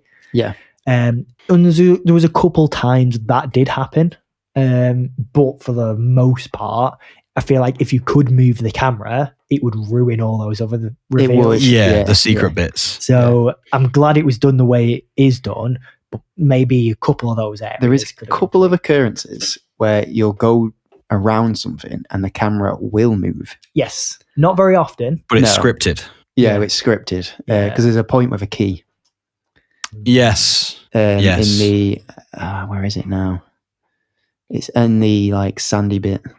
You go around the corner, you can see the key, and you're like, "Oh, yeah, okay." I need to get up there somehow. Yeah. But it's never done to like. It's only ever done to like show you something. Yeah. You The can't only see. thing I would like is if instead of the shadow through, it did like a circle cutaway. Yeah, So yeah, through that what would you were work. looking at, because then Yeah. it still doesn't show you where the paths Yeah, are, that'd be good. Yeah, but you can see where you are, and as you move, it reveals something slightly. it just could have been presented that little bit better in that one instance. There was another time where I didn't know that the path you could walk on was even accessible because it was underwater. Is in that Zen garden area, and I thought, this is a dead end. But I didn't realize you could walk in water. But only some water. Yes, only some water. Yeah, so again, there's a couple of areas where that, although the presentation art style and stuff was lovely, some of the readability wasn't perfect. Yeah. But that must be part of the puzzle nature of the world. You've got to figure it out. Yeah, true. Definitely. So I'll move on to the combat side of the gameplay. It is a Souls-like. A Souls-like, if you will. Yeah, Souls-link. I like the combat was kind of the one flaw that I referred to earlier. Me and Brad have been texting back and forth about this game, and we disagree heavily on this. So, but we'll get to it. So it is basically Souls-like. You have like shrines that you go to and reset and that will that will reset the enemies and everything like that, and heal you fully. So it is like a Souls-like in that aspect. How did you find like just the general gameplay outside of the bosses? The general gameplay combat I liked. I think it was quite challenging. I liked the challenge. It was. I did like the challenge in general because mostly nothing felt unfair. There was a few instances where, as I was saying before, enemies are a bit too relentless. You're trying to run past those crocodile boys. Oh yeah. There's a few even later in the game. There's some literally invisible enemies, ghosts. Yeah. And they do not let up. No, they follow you forever. Yeah. And then it was so hard because you're just trying to run past them because they're invisible. They're a pain in the arse to fight. So you don't want to have to fight them all, but you kind of have to because you run past. If you run past, but there is a tell. You chase. Yeah, there is, but. They were a pain. The time when it really bothered me was just before that first boss with the crocodiles. That run round was so long. Yes, and it was the flying the fairies because you couldn't hit them. You can bounce their laser beams back at them. You can, but you can't choose where it's going. No. So you do get a ranged weapon later, like just after, where the fairies become dead easy. But there was that moment where you literally could not hit the fairies if they weren't right next to you. So I found a way to cheese that. Unfair. Yeah. If you start walking in the direction away from them, they follow you, and then you turn around, you can hit them. Yeah, they do. They do kind of come on close to you. But when there's quite a few, sometimes like 3 or 4 at a time. Yeah, so I found myself running through that area so many times and just kept dying. Now there is a shortcut to the boss, which I found quite late because it's quite obstructed. But there was some areas in the overworld that annoyed me because it just felt frustrating like that. But for the most part, I enjoyed the difficulty. I feel like if it wasn't such a cutesy game, that wouldn't be bothering to you. Because if it looked like a Souls game, that's what you expect. A very valid point, actually. Yeah, I do agree with that, Joe. I don't because I knew it was going to be a hard game. Because I found myself swearing at this game more than Elden Ring. Yeah, I find that in a game like Elden Ring or Dark Souls and stuff, I don't often feel like something was unfair. Sometimes things will come around the corner when you don't expect them to, and it kills you, and you're like, "That's annoying," but it kills you once, and then you know it's there. Whereas in this, like in Elden Ring or something, there was never an enemy I felt like I literally couldn't hit. You know, then maybe there was, I just can't remember off the top of my head, but you're like an archer that's just in a place you can't get to. You mean like the flying ones at the but there was always, you pretty much have ranged attacks or abilities to do some sort of ranged attack from the beginning of Elden Ring. Or you can go off and find something, whereas this, you literally could not get that ranged weapon any earlier, so you could not fight those fairies. Range in Elden Ring's not great as well. It's not, but you can do stuff to mitigate it. Whereas I just found you couldn't really do anything to mitigate it. It was kind of luck. if they didn't come to you close enough to hit, Yeah. then there was a chance that they could literally just stay away from you the whole time. Yeah, You could even not off bring the them map in. a bit. Yeah, I suppose. But later in the game, you got ranged weapon, or you get another attack that can pull them towards you. You know, Yeah. There's loads of opportunities. Then, yes, there is. I really enjoyed the challenge. Yeah. I did find myself getting frustrated a couple of times, but not to the point where it like put me off or anything. Yeah. I was just like, I'm really enjoying this. And a lot of the time, sometimes I get out of a fight.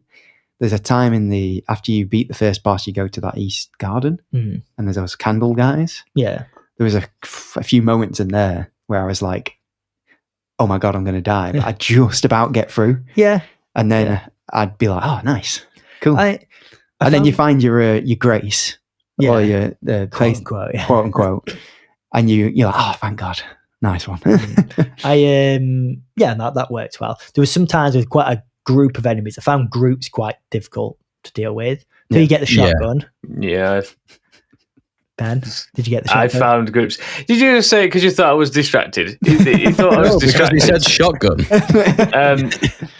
Did you get the shotgun, Ben? No, I didn't get very far in it. Well, speaking of, I think me and Brad were the only people who finished. Yeah. Yeah, I got rather frustrated with the gameplay. I liked it, and it just didn't quite have enough to keep me coming back. Because I kept repeating the same bit over and over again, and that was the bit that I was getting annoyed with. Was it the bit before the first boss? It was before the first boss. It was the bit underground with the spikes. I kept doing that over and over and over. Oh, with the dark lantern areas. Yeah, I didn't quite get into the west. I didn't. But in the manual, it shows you the route to take. It does. So through those spikes. Yeah. No, I could do it, but I kept dying on the other side before I got to the grace thing. Yeah, so see, I never got hit by those because they don't actually aim at you. None of them do. You can destroy them as well. Yeah. I was getting better at it, but like I said, just didn't quite have the drive to do it. That's fair enough. See, for the main overworld, I was fine, but the bosses. Oh, here we go. The bosses are the worst part of this game by a country mile. Like, this game is genuinely a 10 out of 10, but I have to knock a whole point easily off for those bosses because really, even the first one, awful. Even the first one. The first one is by far the easiest one in hindsight. Oh wow! Some of them, like I'm being deadly serious here.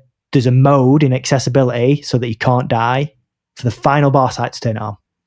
Wow! Because get good, mate. So there's so many reasons for this. It is the gameplay doesn't suit itself to the Zabito Boga. I am going to respectfully disagree. So one thing that annoys me in an Elden Ring, I have to compare it to a Souls because it's the closest Souls like. 100%. You roll till you can't roll anymore, and then you can't roll.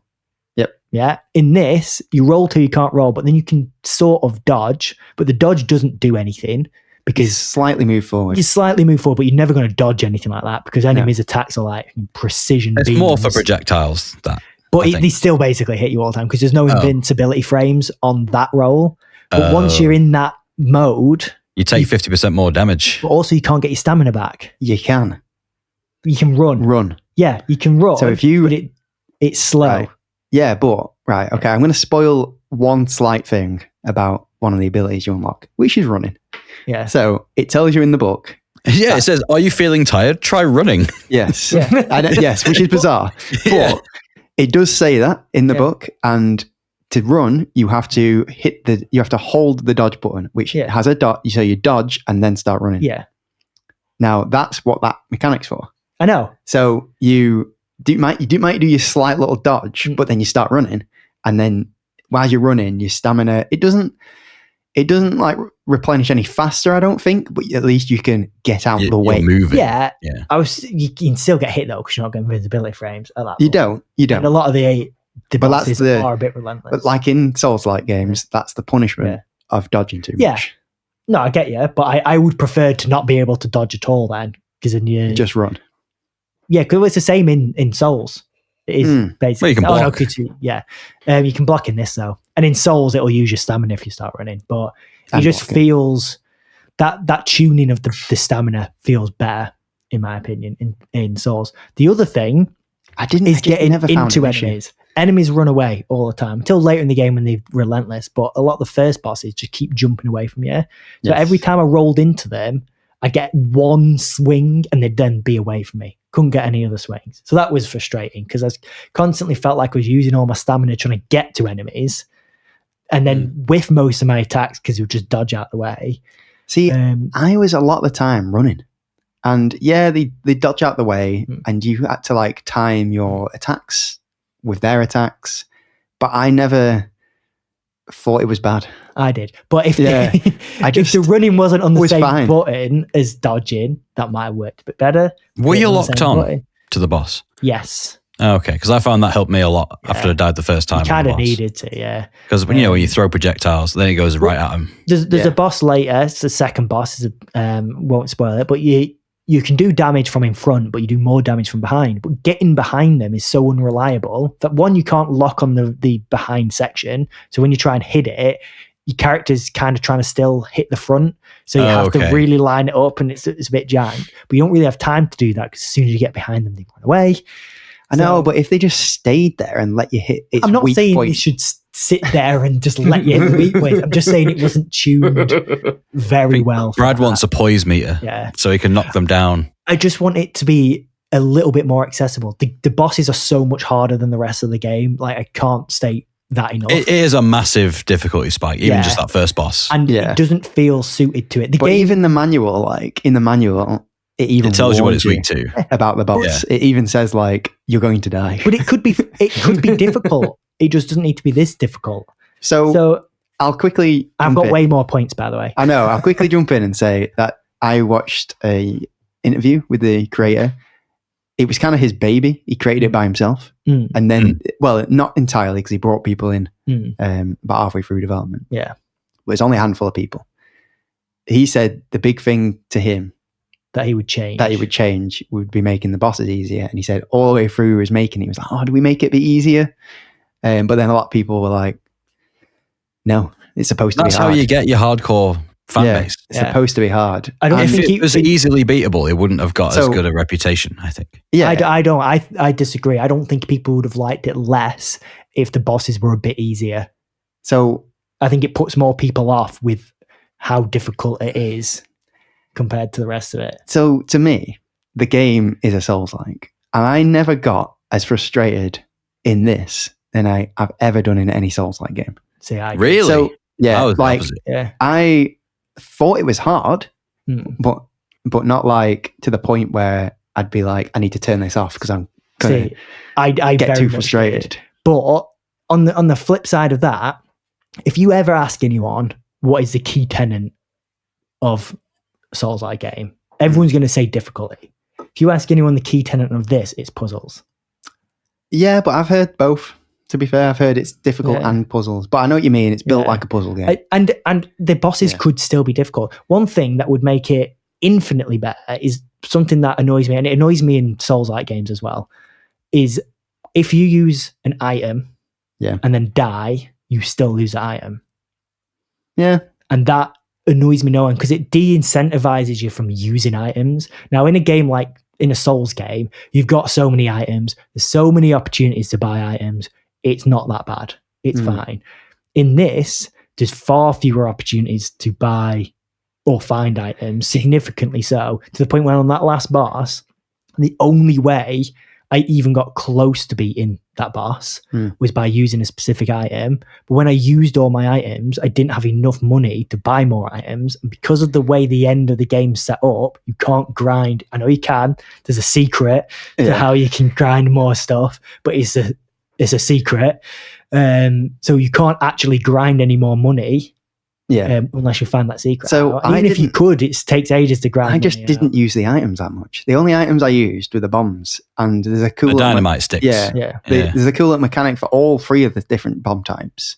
Is the more you use them, every 10 times you use them, it tells you this in the manual. You actually get a free one. Yeah, permanently.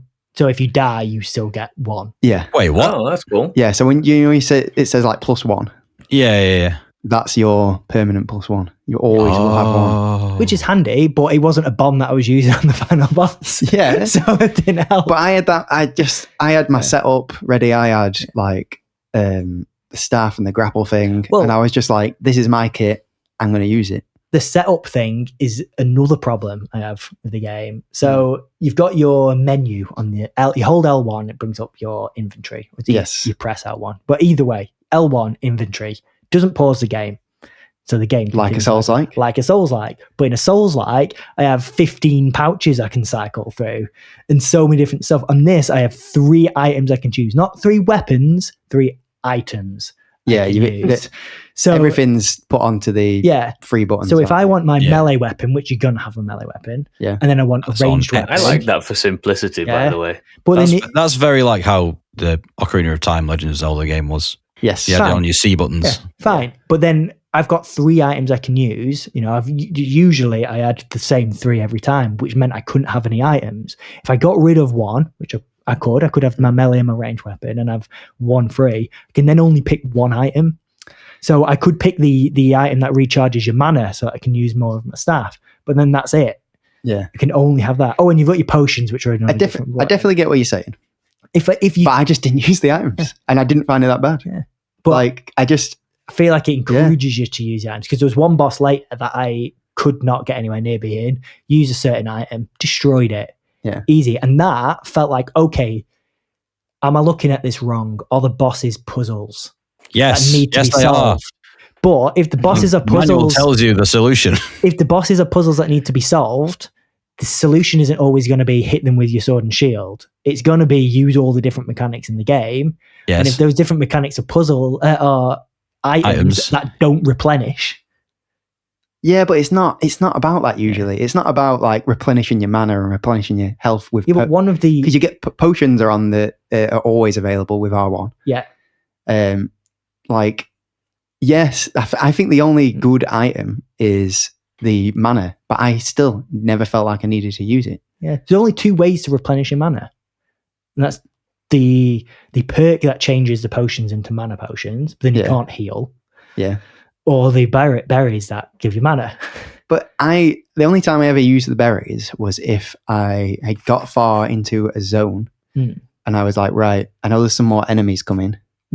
And before the grace, let's say, I'll eat a berry. So the only way you fought bosses was with the sword and shield.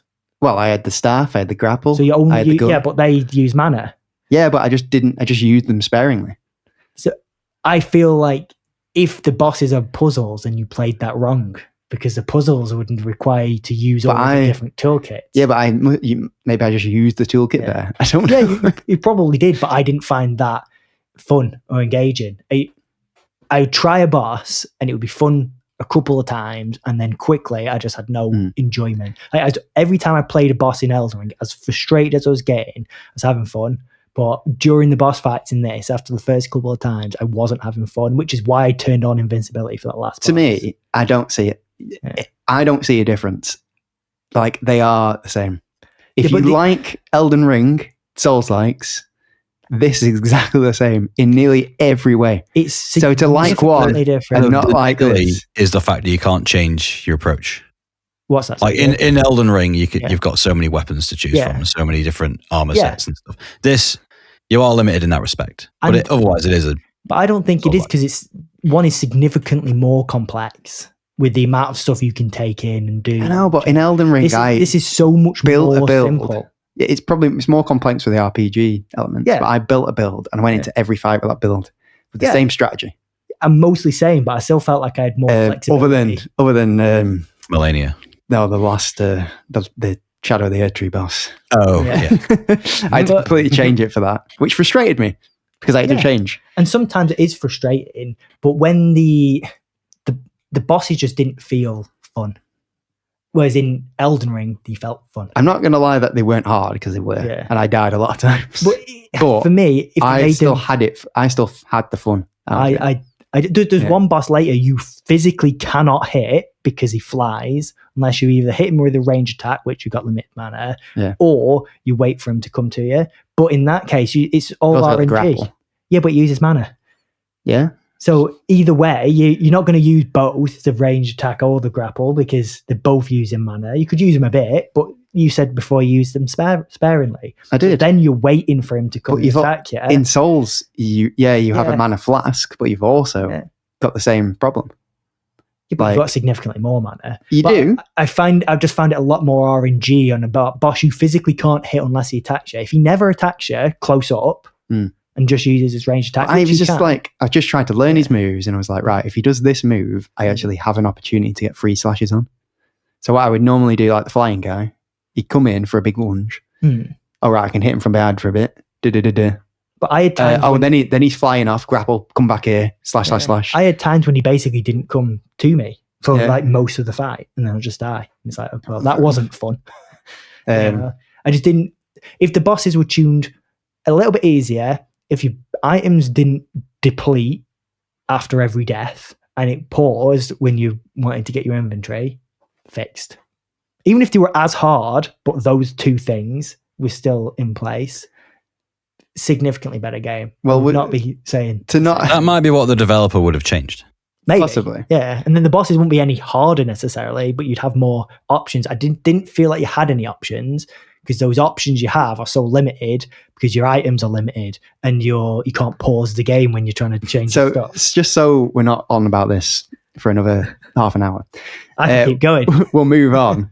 We'll have to just respectfully disagree with each other because I found the bosses hard, but I still thought it was a good challenge, like the rest of the game.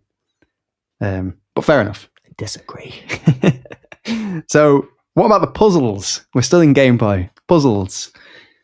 I don't think I found a puzzle that felt like a puzzle.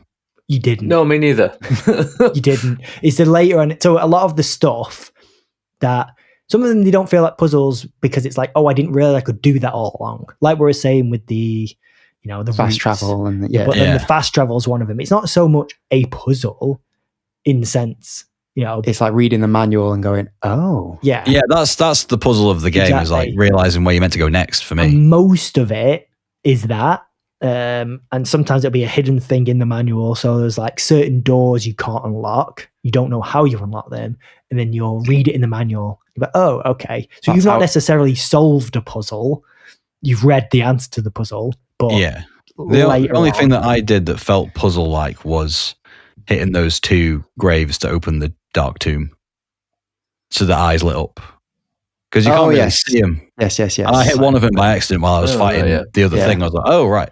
I remember that, because I had to go back and do something for the last trophy. And I remember forgetting to hit them. And I was like, what did I do here? I can't remember now. I can't remember doing that. But to me, a lot of them, like the manual tells you basically what you need to know to figure out the puzzles, but it doesn't quite like outright tell you sometimes. You have to like use your brain to go, okay, so if that's that must mean that. There is one massive puzzle if you want to get the true ending.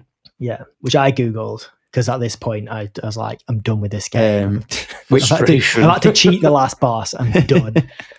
Which it's basically called the mountain door puzzle. Yeah. I never would have figured it out had I not Googled. So I think I've shown you all. I have a notepad with the puzzle solution on it. Because I did it, guys. I spent an afternoon figuring out the puzzle. Now that one, I would say, is really good because it takes the whole manual into account, and just loads of extra stuff in the world. It's really good. Is that like there's gold pieces of door in every zone? No. Is that part of it? No. No. But it is like it's on one of the pages. Basically, it shows like a diagram with a load of numbers in it. You don't know what the numbers mean. You don't know what it's alluding to. But then I remember getting a page and just it clicking, and I went, "Oh my god, I know what those numbers mean." See, I knew what the numbers meant pretty much immediately, but then I still couldn't figure out when even with the knowledge of what the numbers meant, Yeah, and I feel like it does what to go. It does that element of the puzzles so well that you're reading through, and then all of a sudden you're reading something and you go, "Hang on a minute," because I don't think it always spells it out to you. So sometimes there's like one of the fast travel points. There's a page that you get and it tells you exactly where everything goes. But then there's slight spoilers. There's a little bit that actually goes off the page onto the next thing, and it kind of tells you where the secret teleport is, but you wouldn't know that it's there. One of the teleports, I couldn't figure out. Yes. What it was. Yeah, it's like off the screen. Yeah, and it tells you on the page about it, but you've got to figure it out. Figure out the puzzle about that because it was one I never use. Yeah, I don't know where that is. Yeah. So I think it's really cool for that. Yeah, it's very much like Animal Well, and I think if you like this, you'll probably like Animal Well. Was it like? I remember you saying it was really good, but I never really. I thought, well, I'll probably never get time. Yeah. It's but now, obviously a 2D game, this, I might. But it's way more heavy on the puzzles, though. Okay. Like almost every room is a puzzle of some kind. But then some of those puzzles go into the real world. God knows what. Yeah. There was some crazy stuff I didn't even comprehend, to be honest. But that game ends, and then there's a whole extra bit of deeper layers you can do for the world. It's like this. Yeah. Animal Well is like the puzzle aspect of Tunic on steroids. Fair enough. Wow. So you'll probably like it, but I googled most of that. I think Dulcie thought I was going mad when I was scribbling down all my notes. Yeah. But anyway, last little bit for you, the music. Just a nice little one to end on. I love the music. It was very calming. It's very calming until you do the boss. The boss. No, the spoilers. I'll try not to give too much away. You know the big black pillars. Yes. Those sent shivers down my spine every time I did them. The loud noise that it was. It was proper like. Yeah. Well, those first two bells that you've got to ring, they're deafeningly loud compared to everything else. Yeah, true. And these pillars are like the same sort of thing. Yeah. It's like really, it's intentional. Yes. But it makes me feel uncomfortable. Learning what's inside the pillars as well made me feel a bit uncomfortable. I don't even remember what's inside them, to be honest. So, is it the pink things? No. Well, sort of. It's the purpley things. You see him, you only fight one. Oh, I don't remember. And if you want to know what they are, play the game. Yes. Yeah, they're like the lightning-y looking things. Yeah. But that don't make me too uncomfortable. Yeah. But cool. Yeah, what do you guys think of the music, Joe, Ben? I'm not going to lie. I didn't really notice it, but I think that's because it's used sparingly. Yes. Like Breath of the Wild. Yeah. It's very ambient. There's kind of actually no music, I think, for the most part. No, it's always got that like tune in the background, which I have definitely added to my Spotify. The Tunic. There's actually, you know what I was saying about a secret language? Yeah. You can figure out. There's also a secret music language in it too. I was going to say, I bet there's a... And that's how you figure out another one of the puzzles anyway. That one I did have to Google. Yeah. Throw it out there. But cool, right. So we're getting on in time. We probably talked about the bosses for a good 20 minutes. So because they are that bad. Overview. Would you recommend? Ben? I'm on the fence. Finish his sweet I'm first. actually on the fence. Okay. Because as much as I liked it and I enjoyed the cutesy world, it wasn't enough for me to keep going back. It didn't have that extra achievement feeling to me. I definitely think it's not for everybody. But good, but not quite it for me. So I don't even know what to compare it to, really. To, like Brad said, maybe if you like the Animal Well, then you'll like this. I don't really know. Not quite for me, though. Fair enough. Joe? I don't want to say I'm in the same camp because it's not for the same reason. I just think I'm not a puzzler gamer. Fair enough. I think if this was laid out more like a traditional Zelda game, I would have enjoyed it a lot more. Okay, like if it didn't have the Souls-like aspect to it. Yeah. I also didn't think that having, I know this is going to be a big if anyone in the community plays Tunic, they're going to hang me. I don't think having the other language changed the gameplay enough for me. Like, having to decipher something just made the game more annoying rather than to be fair, interesting. Even for the 100%, you don't need to do. No, you don't need to work out the language. I think I mean, because the manual is written in both English and Tunic. Yeah, so it should have been one or the other.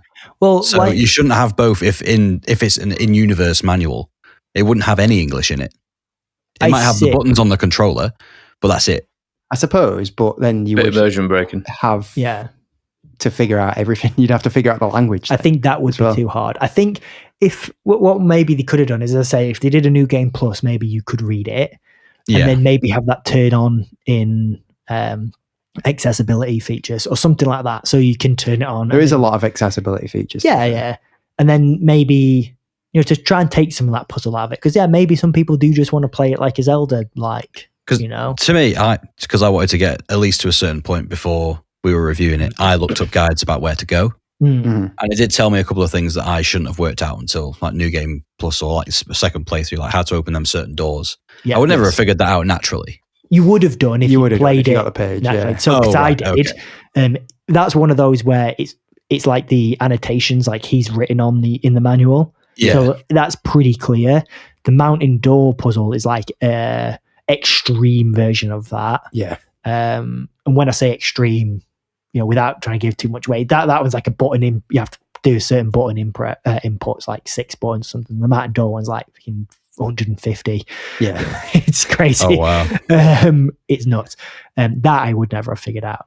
But yeah, well, I enjoyed what I played. I didn't have the difficulty with the first boss that Brad had, because I had items when I went in, and 6 bombs was enough to destroy it. Oh yeah, 100%. But if you died, you would have lost all those bombs. No, I did die the first time, and I used like 2 bombs, but I used all my money in that Fox shop buying bombs. Fine. Oh, fair enough. Yeah. So, because I didn't realize you could level up. So I didn't, I get you. Until after the boss. Oh, really? Wow. Yeah. So I went in with like 2 hits available. I was like, I just spam what I've got, nice. and it worked. But given what you said about after and the other bosses, I can't imagine how much trouble I would have had with them. Because even like groups of enemies, I was struggling with a bit, especially the bit on the run back to that first boss with there's like 3 fairies, 4 crocs that follow you, and they follow you onto the narrow paths where you don't think they can. Yeah. But there is literally a shortcut direct to the boss. There is. I thought it was just the one that I unlocked as I got to the boss, like that rope. Yes, that's the one. I think that's the one. That's the one. Once you get there, it's okay. Yeah, but I hadn't got to that point yet. I kept dying before then. Fine. So. Yeah. No, fair. But yeah, I would recommend it if you like puzzly stuff. Even if you're not a fan of Dark Souls stuff, I think the style of it is enough to get you over that. It's just a harder isometric game. Yeah. But I'd recommend it. I wouldn't play it again. Fair enough. I don't think if you finished it, I don't think you could. Unless I don't think I'm going to go back to it and complete it. Oh, okay, fine. Yeah. Brad? I despite the bosses, I did really love the game. 100% recommend it to anyone. It's on Game Pass and PlayStation Plus at the moment, isn't it? It is. So it's easily accessible. I have a massive gripe about those bosses, but there is always the option, like I did, put invincibility mode on for the bosses. Literally just can't die. There's other accessibility, like you can turn off stamina. You can. Yeah, they're depleting and stuff. So you can try that instead. See if that feels a bit better. But I just got to the point where I was so fed up that I just turned it. Can you do that with all your bars? Like you can turn mana depletion off. I think so. So. I could be wrong. I can't remember actually. No, because that's one thing I would have done. Once I got the crystal dagger, I was like, well, that uses a third of my mana bar. Use it once, and if you miss, you're doomed. Well, all of them do, so like the shotgun and that does as well. That uses the big. But you can upgrade your mana. Yeah, you can. But yeah, there's definitely a few things I would personally change. It sounds like the developer agrees with me, so take from that what you will. But yeah, really enjoyed it. I personally love all those puzzle elements. It depends on the game, because there's some games where I get fed up with puzzles very quickly and I feel like it's pace breaking and I'm like, I feel like it's just because we only have a limited time to play the games. the puzzle really stops you progressing. Yeah, but I didn't find it. You don't with have this. to do all the big puzzles. No, and that's the thing. I didn't find it with this. The way I found it with this is you were always getting a manuscript page, the right time that led you in a direction. So you were always doing something. I never felt like I was wasting my time, other than once, because when you first ring the bell, I missed the rope shortcut. Okay. And I was like, I cannot figure out how to get up, get back. And I was running around for ages. That's the only time I was stuck.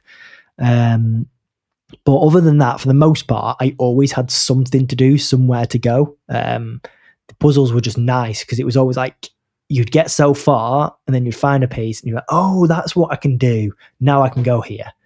So they never halted my the pace of the game or anything. Just the puzzles, the bosses did. So I would still recommend it to anyone. And if you're having any trouble, go through the accessibility features. I wouldn't necessarily recommend doing what Jake did and 100% in it and figuring out the mountain door puzzle yourself and doing all that. But if you're interested, buying all the merch on top, and if you're interested, you can still Google it. You can, a lot of the puzzle walkthroughs give it you in steps. So I took the first step.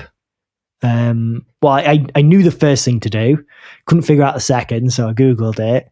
Thought I'd never in a million years have got that.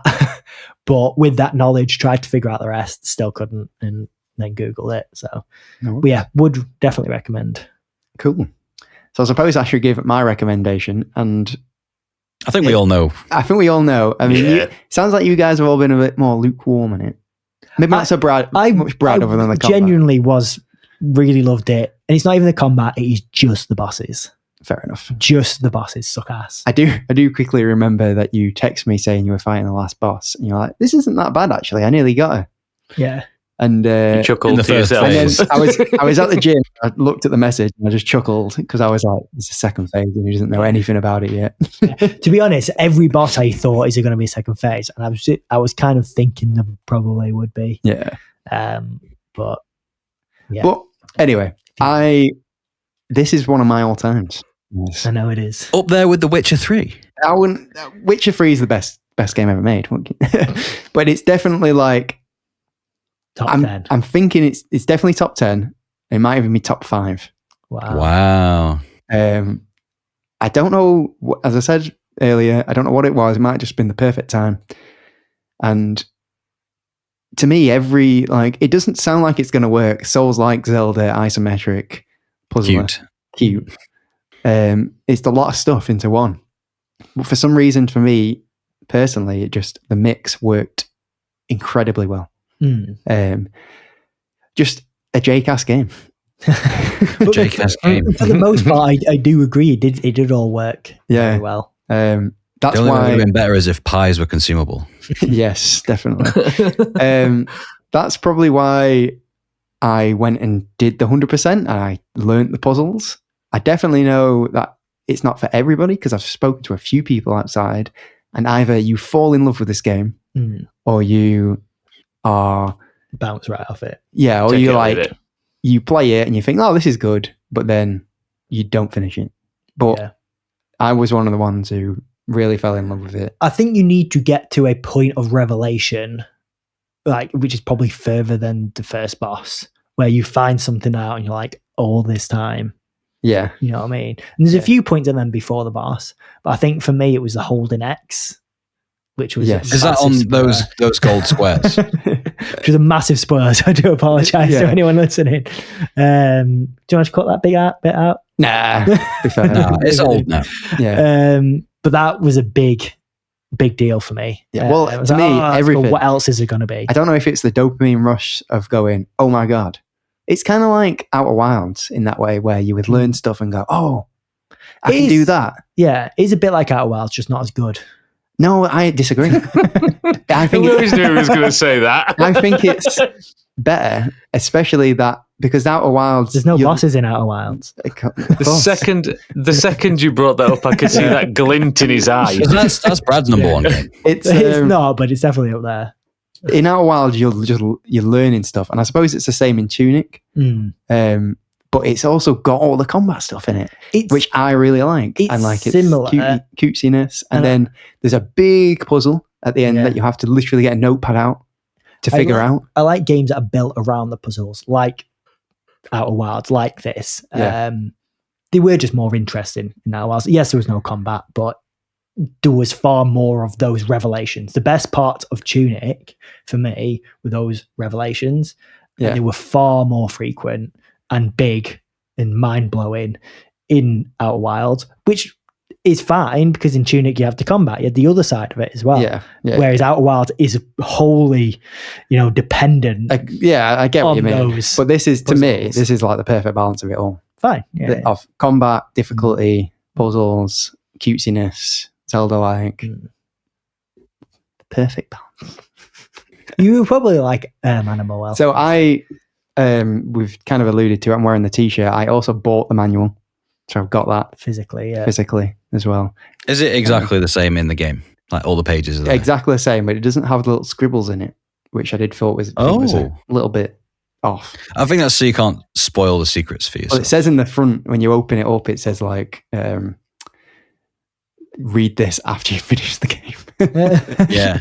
But it may be that this is the manual before the person played the game and the one in the game is post-game. That's the thing. It's a fresh manual. Yeah. You could put the scribbles in. You could. You could write and deface it. Yeah. But I don't want to deface it. Yeah. I'm a collector. So for me, it's 100% recommend, especially if you like puzzle games, if you like Zelda likes, Souls likes. I'd just say give it a go. And if it's for you, you'll really fall in love with it. If not, you might bounce off it, but you'll still enjoy that time you've had with it. Well, I guess it's no surprise that the guy 100%ed it recommends it 100%. Yes. Fantastic game. Fantastic, Mr. Fox. So I suppose we best talk about next Backlog game. Yes, and it's going to be your turn, isn't it, Brad? It is going to be my turn. I've been thinking about this for a while. I'm going to pick a game that's quite new, but it's flown under a lot of people's radar, I think, because it wasn't one of the bigger releases in the past couple of months. But that is Eternal Strands. Nice one. So it's on Game Pass. Mm-hmm. It's a third-person action game where you weave magic into your sort of like melee and ranged combat. I remember you mentioning this a few episodes ago. Yeah, and I have actually started playing it already, get a bit of a head start. I think you'll like it, Joe. Okay. There's a very Monster Hunter-esque element to it where the big monsters are giving you the powers, essentially. So you want to hunt them down. That's where I'll leave it for now. Very nice. So that's it, Eternal Strands. Well, it's been a good one, guys. It's been another long one. We had a lot to talk about with Tunic. A lot about the bosses. A lot about the bosses. They suck. They don't. They're great. Just get good. Anyway, we've been Gaming Garnish. Thanks for listening all this time. And we'll see you next time. Bye-bye. Bye. Bye. Goodbye.